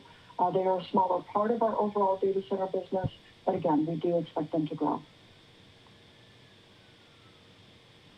And your next question comes from C.J. Muse with Evercore ISI. Yeah, good afternoon. Thank you for taking the question. In your prepared remarks, I think I heard you talk about a vision for acceleration in data center as we go through the year. And as you think about the purchase obligations that you reported up 45% year on year, how much of that is related to long lead time data center, and how should we interpret that in terms of what kind of ramp we could see in the second half, particularly as you think about perhaps adding more growth from enterprise on top of what was hyperscale-driven growth in the April quarter? Thank you. So let me take the first part of your question regarding our purchasing of inventory and what we're seeing in just both our purchase commitments and our inventory. The market has definitely changed to where long lead times are required to build out our data center products. So we're on a steady stream to both commit longer term so that we can make sure that we can serve our customers with the great lineup of products that we have. So yes, a good part of those purchase commitments is really about those long lead times of the components to create the full systems. I'll turn the second part of the question over to Jensen. What was the second part of the question? The second part of the question was, what do we see in the second half as it relates to the lineup of enterprise? And we articulated in our pre-remarks regarding that we see an acceleration. Thank you. Yeah, we're seeing strength across the board in data centers, and we're seeing strengthening demand. CJ, our data center, as you know, accelerates a range of applications, from scientific computing, both physical and life sciences, data analytics and classical machine learning, cloud computing and cloud graphics, which is becoming more important because of remote work, and very importantly, AI, both for training as well as inferencing for classical machine learning models like XGBoost, all the way to deep learning based models like conversational AI, natural language understanding, recommender systems, and so on. And so we have a large suite of applications, and our Nvidia AI and Nvidia HPC SDKs accelerate these applications in data centers. They run on systems that range from HGX for the hyperscalers to DGX for on-prem to EGX for enterprise and edge, all the way out to AGX autonomous systems. And this quarter at GTC we announced one of our largest initiatives, and it's taken us several years. You've seen working on it, in open, out in the open, over the course of the last several years. And it's called EGX, is our enterprise AI platform. We're democratizing AI. We're bringing it out of the cloud. We're bringing it to enterprises, and we're bringing it out to the edge. And the reason for that is because the vast majority of the world's automation that has to be done has data that has data sovereignty issues or data rate issues that can't move to the cloud easily. And so we have to move the computing to their premise, and oftentimes all the way out to the edge. The platform has to be secure, has to be confidential, it has to be remotely manageable, and of course it has to be high performance, and it has to be cloud native. It has to be built like the cloud, the modern way of building cloud data centers. And so these stacks has to be modern on the one hand, it has to be integrated into classical enterprise systems on the other hand, which is the reason why we've worked so closely with VMware and accelerated VMware's operating system, data center operating system, and software-defined data center stacks on Bluefield. Meanwhile, we ported NVIDIA AI and NVIDIA HPC. Okay, guys, so I want to give some comments just because I see a lot of discussion in the chat, and I know some of you are kind of listening in, and right now we're getting some technical answers, so I'm going to use that just to jump really quickly so we can see NVIDIA stock right now. And we can see the stock is trading 194 after hours. So just wanted to give you an opportunity to see that even though we're on the earnings call, there's not huge movement. And I'm going to jump back into the earnings call, but just to give all of you a chance to kind of see that we had a dip after kind of the market closed, and then right after that dip, some people have been expanding on their positions, and from there looking forward to the earnings call, and nothing out of the ordinary really happening. And right now my screen just froze, but I still have a backup plan to get us into that earnings call. So if you'll bear with me one more second, I got my work with cloud gaming. We now see public clouds putting cloud graphics, whether it's workstations or PC or cloud gaming consoles, up in the cloud. So we're seeing strong demand in PCs, in laptops, in workstations, in mobile workstations, and cloud. And so RTX is really doing great. Our challenge there is that demand is so much greater than supply, and as Colette said, we're going to be supply constrained. Thank you. Next question comes on the line of Matt Ramsey of Cowen. I wanted to follow on Stacy's question about supply, and Colette, maybe you could give us a little bit of commentary around supply constraints in gaming in the different tiers or price tiers of your gaming cards. I'm just trying to get a better understanding as to how you guys are managing supply across the different price tiers, and I guess it translates into a question of, are the gaming ASPs that we're seeing in the October quarter guidance, are those what you would call sustainable going forward, or do you feel like that mix may change as supply comes online? Thank you. So I'll start here. Thanks for the question on our overall mix as we go forward. First, our supply constraint in our gaming business is largely attributed to our desktop and notebook. That can mean a lot of different things, from our components that are necessary to build so many of our products. But our mix is really important. Our mix, as we are also seeing many of our gamers very interested in our higher end, higher performance products. We will continue to see that as a driver that overall lifts both our revenue and can lift our overall gross margins.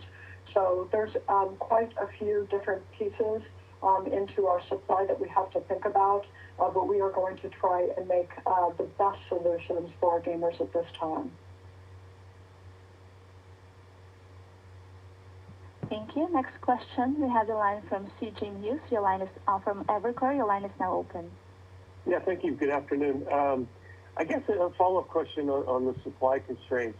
When do you think that they'll ease, and how should we think about gaming into the January quarter vis-a-vis typical seasonality, given I would assume you would continue to be supply constrained? Thank you.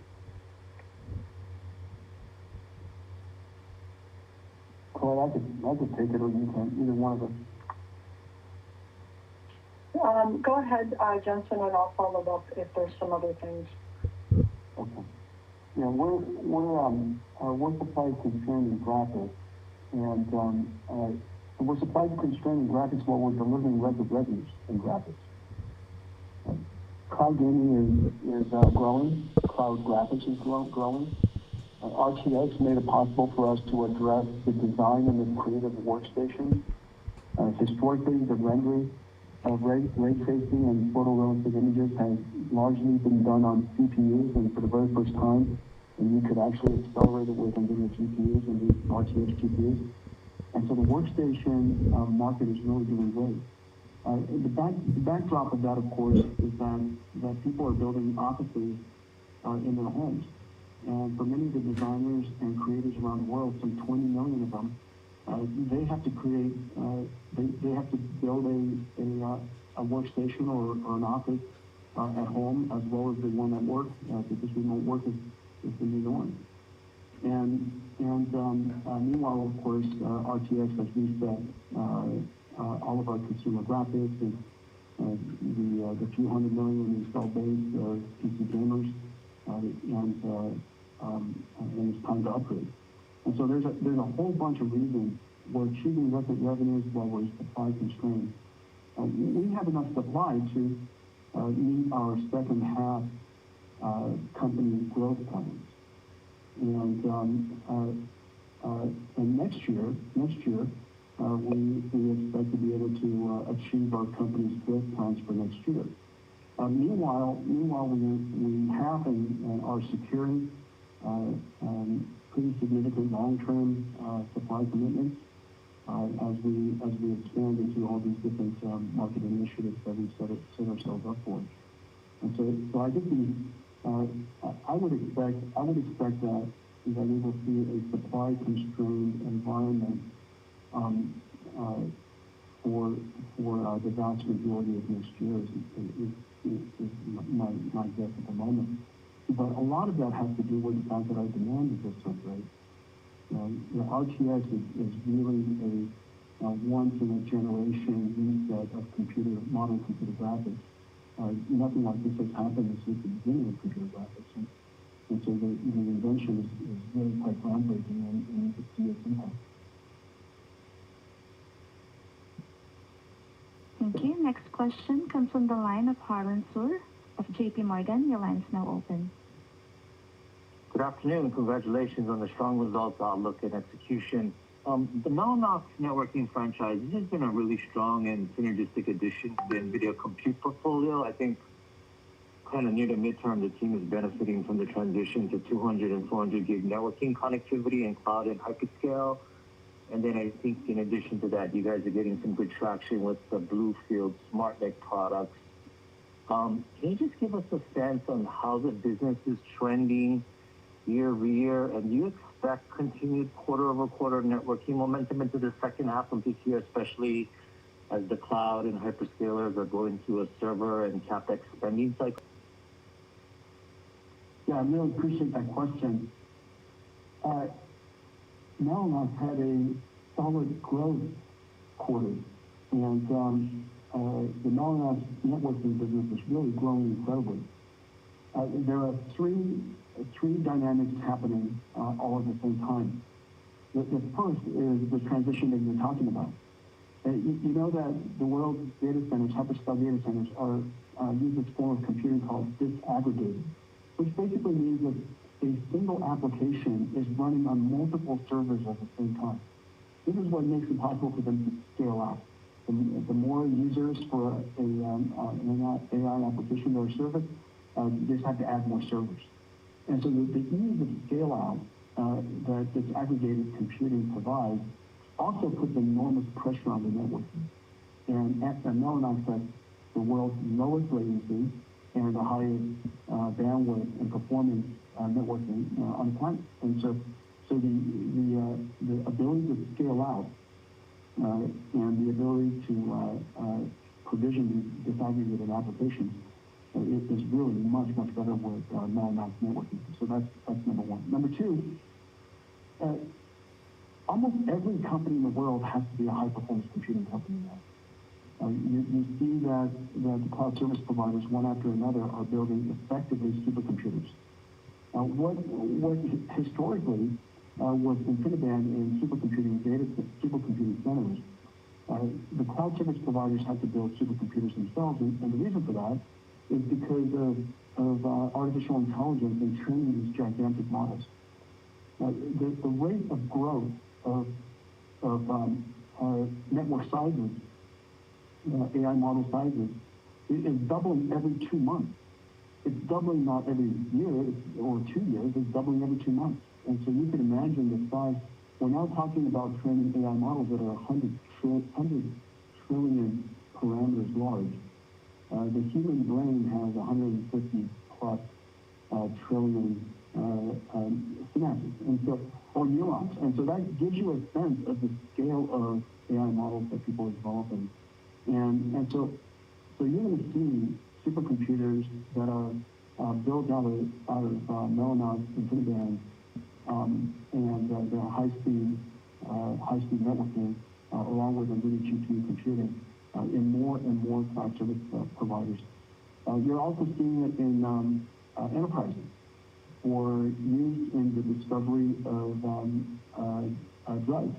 You know, there's a digital biology revolution going on as computation is able, the large-scale computing that we're able to do now, and AI, better understand biology and better understand chemistry, and bringing both of those fields into the field of information sciences. And so you're seeing large supercomputers being built in enterprises around the world as well. And so the second dynamic has to do with our incredibly great networking, InfiniBand networking that is de facto standard in high-performance computing. And the third dynamic is data centers going software.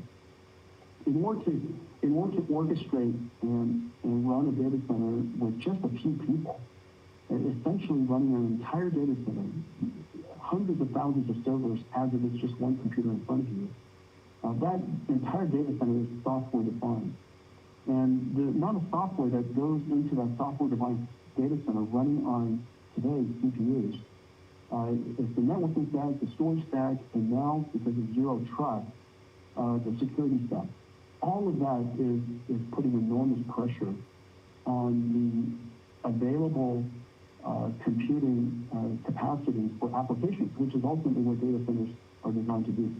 And so the software-defined data center needs to have a place to take that infrastructure software and accelerate it, to offload it, to accelerate it, and very importantly, to isolate it from the application plane so that intruders can't jump into the operating system, if you will, of your data center, the fabric of your data center. And so that the answer to that is Bluefield, the ability to offload, accelerate, and isolate the data center software infrastructure and to free up all of the CPUs to run what they're supposed to run, which is the application. Just about every data center in the world is moving towards a zero trust model, and Bluefield is just incredibly well positioned. So these three dynamics: is disaggregated computing, which needs really strong and fast networking, every company needing high performance computing, and then lastly, software-defined data centers going zero trust. And so these are really important dynamics, and I appreciate the opportunity to tell you all that. You can just tell how super excited about the prospects of Nvidia's networking business and the employees that they have in building modern data centers. Thank you. Next question comes from the line of Aaron Rakers of Wells Fargo. Your line is open. Yeah, thanks for taking the question. I think you hit on a lot of my questions around the data center in that last one. So maybe I'll just ask kind of on a P&L basis. You know, one of the things that I see in the results, or more importantly the guide, is you're now guiding over 67% gross margin potentially. I'm curious, as we move forward, how do you think about the incremental operating gross margin upside still from here, and how you're thinking about the operating margin leverage for the company from here through the P&L? Thank you. Yeah, Colette, if you don't mind, let me take that, and if you could just follow up with some of the details, that'd be great. I think at the highest level, I really appreciate the question. At the highest level, the important thing to realize is that artificial intelligence is the single greatest technology force that the computer industry has ever seen, and potentially the world's ever seen.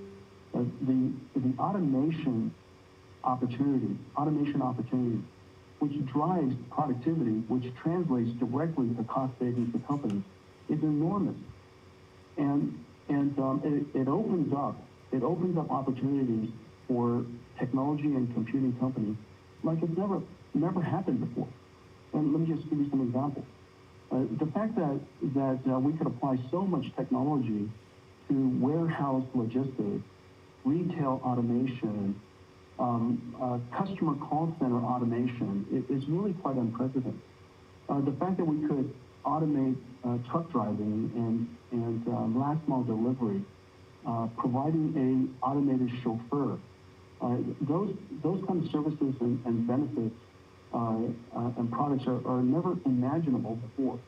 And so the size of the IT industry, if you will, the industry that computer companies like ourselves are part of, has expanded tremendously. And so the thing that we want to do is to invest as smartly, but as quickly as we can, to go after the large business opportunities where we can make a real impact. And in doing so, to do so in a way that is architecturally sensible. One of the things that is really an advantage of our company is the nature of the way that we build products, the nature of the way that we build software, our discipline around the architecture, which allows us to be so efficient while addressing climate science on the one hand, digital biology on the other, artificial intelligence, and robotics and self-driving cars. And of course, we already talked about computer graphics and video games. Using one architecture and having the ability and having this discipline now for almost 30 years has given us incredible operating leverage. That's where the vast majority of our operating leverage comes from, which is architectural. The technology is architectural, our products are architectural in that way, and the companies have been built architecturally in that way. And so hopefully, as we go after these large market opportunities that AI has provided us, and we do so in a smart and disciplined way, with great leverage through our architecture, we can continue to drive really great operating leverage for the company and for our shareholders. Thank you. We have the next question comes from the line of John Pitzer of Credit Suisse. Hughes. Your line is open. Yeah, good afternoon, guys. Thanks for letting me ask the question. Apologize for the short-term nature of the question, but it's what I get asked most frequently. I kind of want to return to the impact of crypto or the potential impact of crypto. Colette or Jensen, is there any way to kind of gauge the effectiveness of the low hash rate GeForce? Why only 80% and not 100%? And how confident are you that the CMP business being down is a reflection of crypto cooling off versus perhaps LHR not being that effective? And I bring it up because there's a lot of blogs out there that would suggest that there are, as much as you guys are trying to limit the ability of miners to use GeForce, there are some workarounds. Yeah. Go ahead. Yeah, let me start there and answer a couple of the questions about our strategy that we've put in place in this last couple quarters. As you recall, what we put in place was the low hash rate cards, as well as putting in the CMP cards. The low hash rate cards were to provide gamers that are out there. We articulated one of the metrics that we were looking at is what percentage of those cards with low hash cards. Almost all of our cards in Ampere are that. At this time, as we move forward, we're much higher than 80%, but just at the end of this last quarter, we were approximately at 80. So yes, that is moving up. So the strategy discuss further. Yeah, I mean, there's the of how we're steering GeForce supply the game. We moved incredibly fast at times with CMP for GeForce, and our entire strategy is about steering GeForce supplies to gamers, and we have every reason to believe that because of the rise in Steam, which is really a measure of gamers, the rate of growth of our Steam adoption of Ampere GPUs, but there's several reasons why it's just different this time. And the first reason, of course, is the to steer GeForce supply to gamers. At the very beginning of the cycle, as I mentioned earlier, RTX is a complete reinvention of computer graphics, and every evidence is that gamers are incredibly, and game developers are incredibly excited about ray tracing. This form of computer rendering, graphics rendering, is just dramatically more beautiful.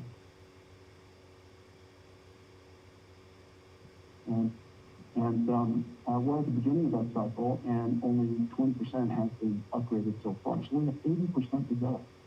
In a market that is already quite large, and the install base is quite large, but also growing. Last year, gamers grew 20%, and just made it like Steam. The third reason is that our demand is strong and our channel is booming. And you can see that every day with the shortage of supply. As quickly as we're shipping it, there's still big shortages all over the world. And then lastly, we just have more growth drivers today because of RTX than ever. We have the biggest wave of Nvidia laptops. Laptops is our fastest growing, and we have the largest wave of laptops coming. The demand for RTX and workstations, whereas previously the workstation market was big. And after more than a decade of working on cloud graphics has been great demand. And so all of these segments are seeing high demand, and we're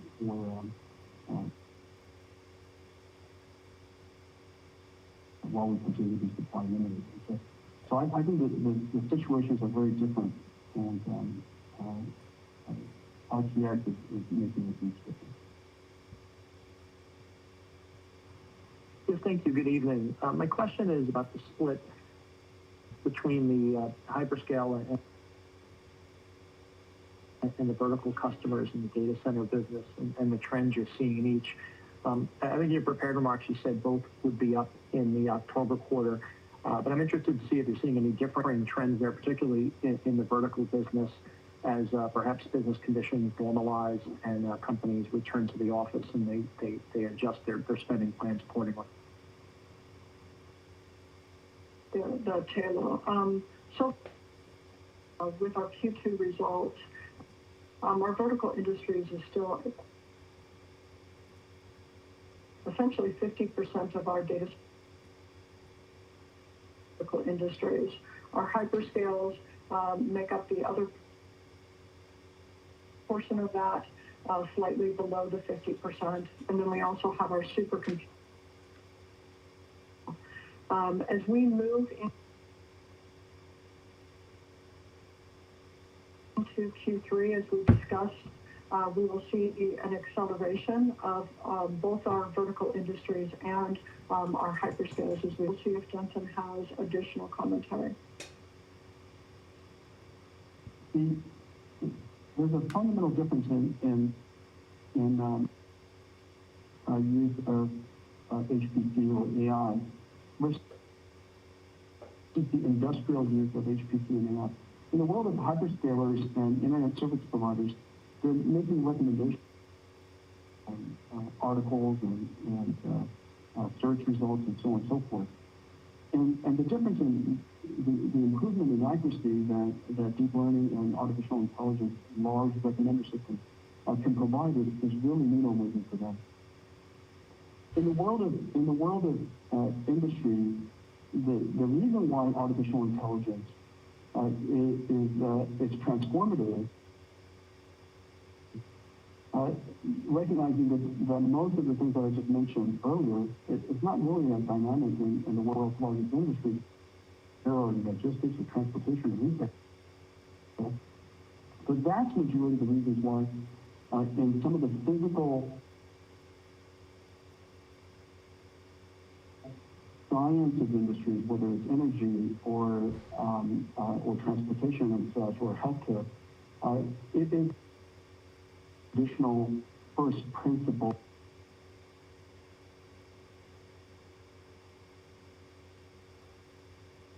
or data-driven approaches has completely shaken that up and put it on its head. And some examples, whether it's using artificial intelligence so that you could speed up the simulation or the prediction of the protein structure, which was recently achieved by a couple of very important networks, is groundbreaking. And by understanding the protein structure, 3D structure, we understand we can better understand its function and how it would adapt to other proteins and other chemicals. And it's a fundamental step of the process in drug discovery, and that has just taken a giant leap forward. In the areas of climate science, it is now possible to consider using, it's possible for us to simulate much larger simulations of multi-physics geometry aware simulations, which is basically climate science. These are really important fields of work that wouldn't have been possible for another decade at least.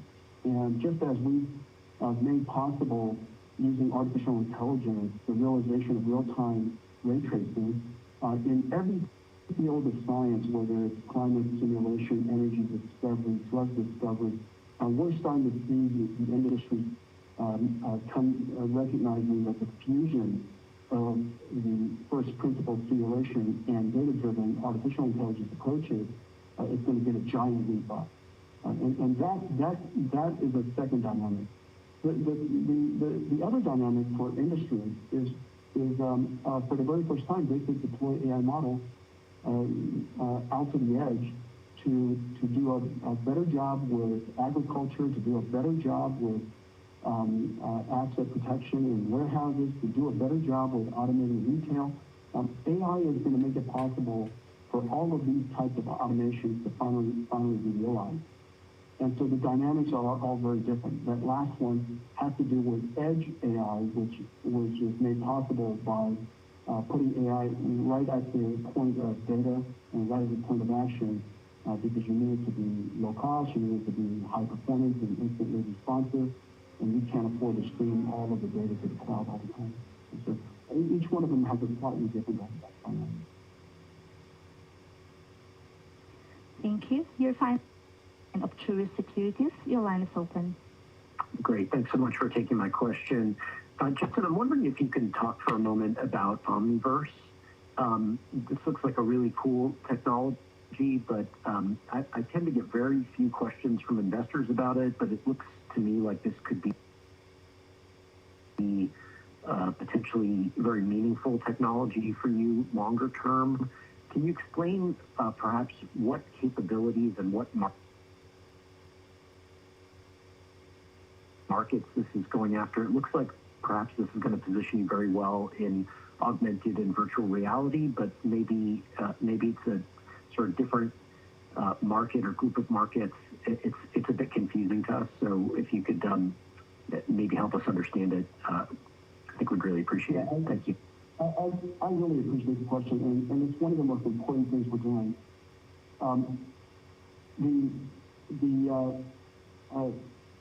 Omniverse, first of all, just what is it? It's a simulator. It's a simulator that's physically accurate and physically based. And it was made possible because of two fundamental technologies we invented. One of them is, of course, RTX, the ability to physically simulate light behavior in the world, which is ray tracing. The second is the ability to compute or simulate the physics of, simulate the artificial intelligence behavior of agents and objects inside the world. So we have the ability now to simulate physics in a realistic way, and we created an architecture that allows us to do it in the cloud, distributed computed way, and to be able to scale that out to very large systems. So the question is, what would you do with such a thing? This simulator is a simulation of virtual worlds with portals, we call them connectors, portals based on an industry standard, open standard that was pioneered by Pixar, and as we mentioned earlier, that we're partnering with Pixar and Apple to make it even broadly adopted, even more broadly adopted. It's called USD, Universal Scene Description. They're basically portals or wormholes into virtual worlds. And this virtual world could be simulating a concert for consumers. It could be a theme park for consumers. In the world of the industries, you could use it for simulating robots, so that robots could learn how to be robots inside these virtual worlds before they're downloaded from the simulated to the real world. You could use it to simulate factories, which is one of the early works that designed completely in Omniverse, simulated in Omniverse, robots trained in Omniverse, with goods and materials that are its original CAD data put into the factory, the logistics plan like an ERP system. So this is an ERP system of physical goods and physical simulation, simulated through this Omniverse world, and you could plan the entire factory in Omniverse. This entire factory now becomes what is called a digital twin. In fact, it could be a factory, it could be a stadium, it could be an airport, it could be an entire city, it could be a fleet of cars.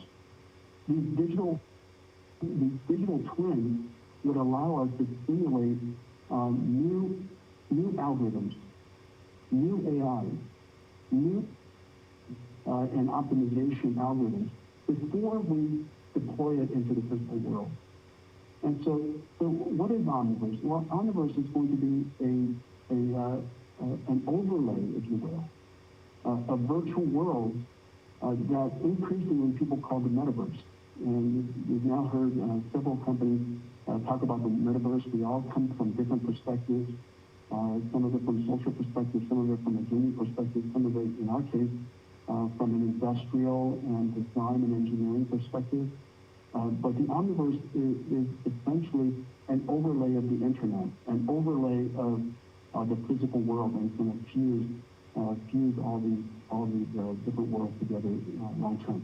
And you'll be able to you mentioned VR and AR, you'll be able to go into the omniverse world using virtual reality. And so you wormhole into the virtual world using VR. You could have an AI or an object portal into our world using augmented reality. So you could have a beautiful piece of art that you somehow purchased and it belongs to you because of NFT. And it's only enjoyed in the virtual world, and you can overlay it into your physical world using AI. And so I'm fairly sure that at this point that Omniverse or the Metaverse is going to be a new economy that is larger than our current economy. And we'll enjoy a lot of our time in the future in Omniverse and the Metaverses. And we'll do a lot of our work there, and we'll have a lot of robots there doing a lot of our work on our behalf. And we wake up in the morning and they show us results. And so Omniverse to us is an extension of our AI strategy. It's an extension of our high-performance computing strategy, and it makes it possible for companies and industries to be able to create digital twins that simulate their physical version before they deploy it and while they operate. Thank you. I will now turn the call over back to Mr. Jensen Huang for closing remarks.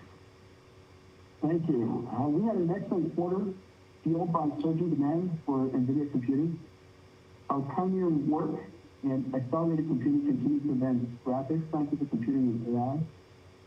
Enabled by NVIDIA accelerated computing, developers are creating the most impactful technologies of our time, from natural language understanding and recommender systems to autonomous vehicles and logistics centers, to digital biology and climate science research, to metaverse worlds that obey the laws of physics. This quarter, we announced NVIDIA Base Command and Fleet Command to develop, deploy, scale, and orchestrate the AI workloads that run on the NVIDIA AI Enterprise software suite.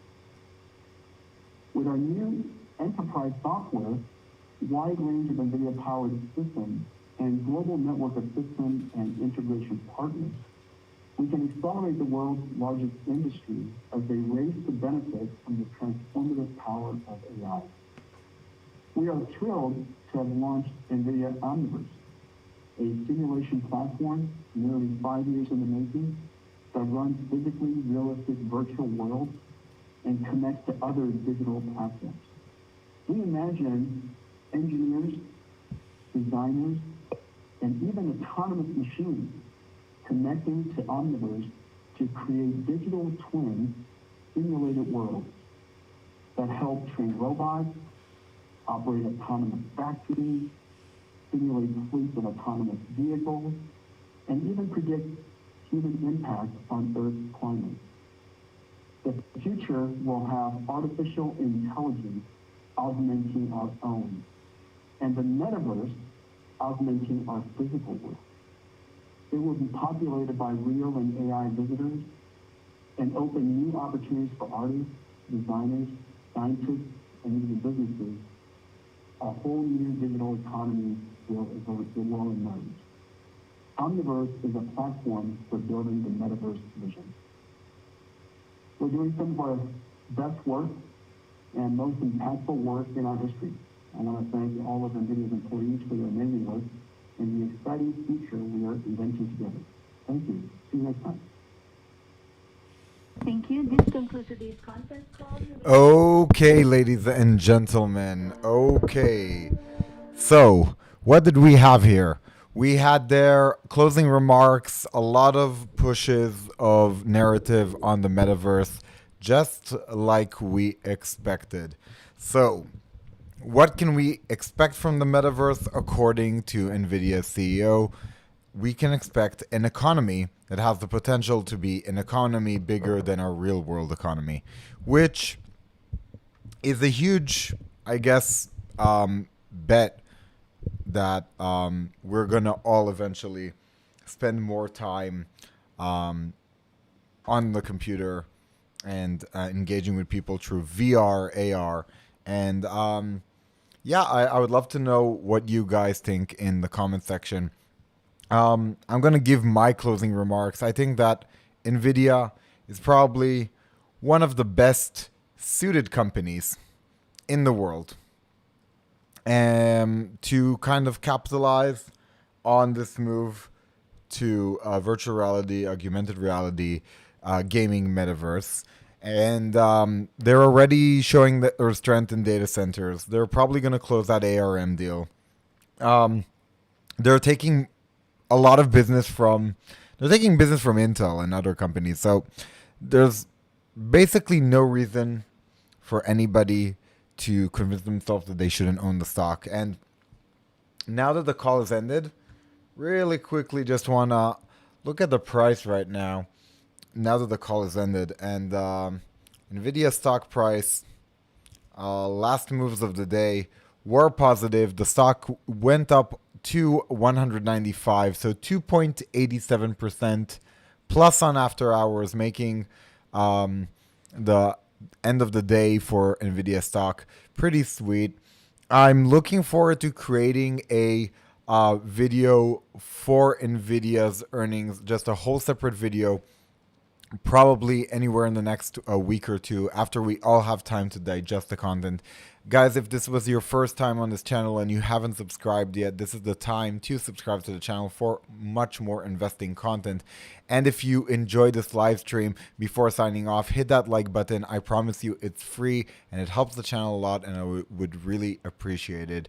So thank you for everybody in the chat who engaged, and there were some great questions there as well. And I wish you all a great evening, afternoon, morning, wherever you are in the world. And I hope you enjoyed the rest of your week. Thank you. See you next time.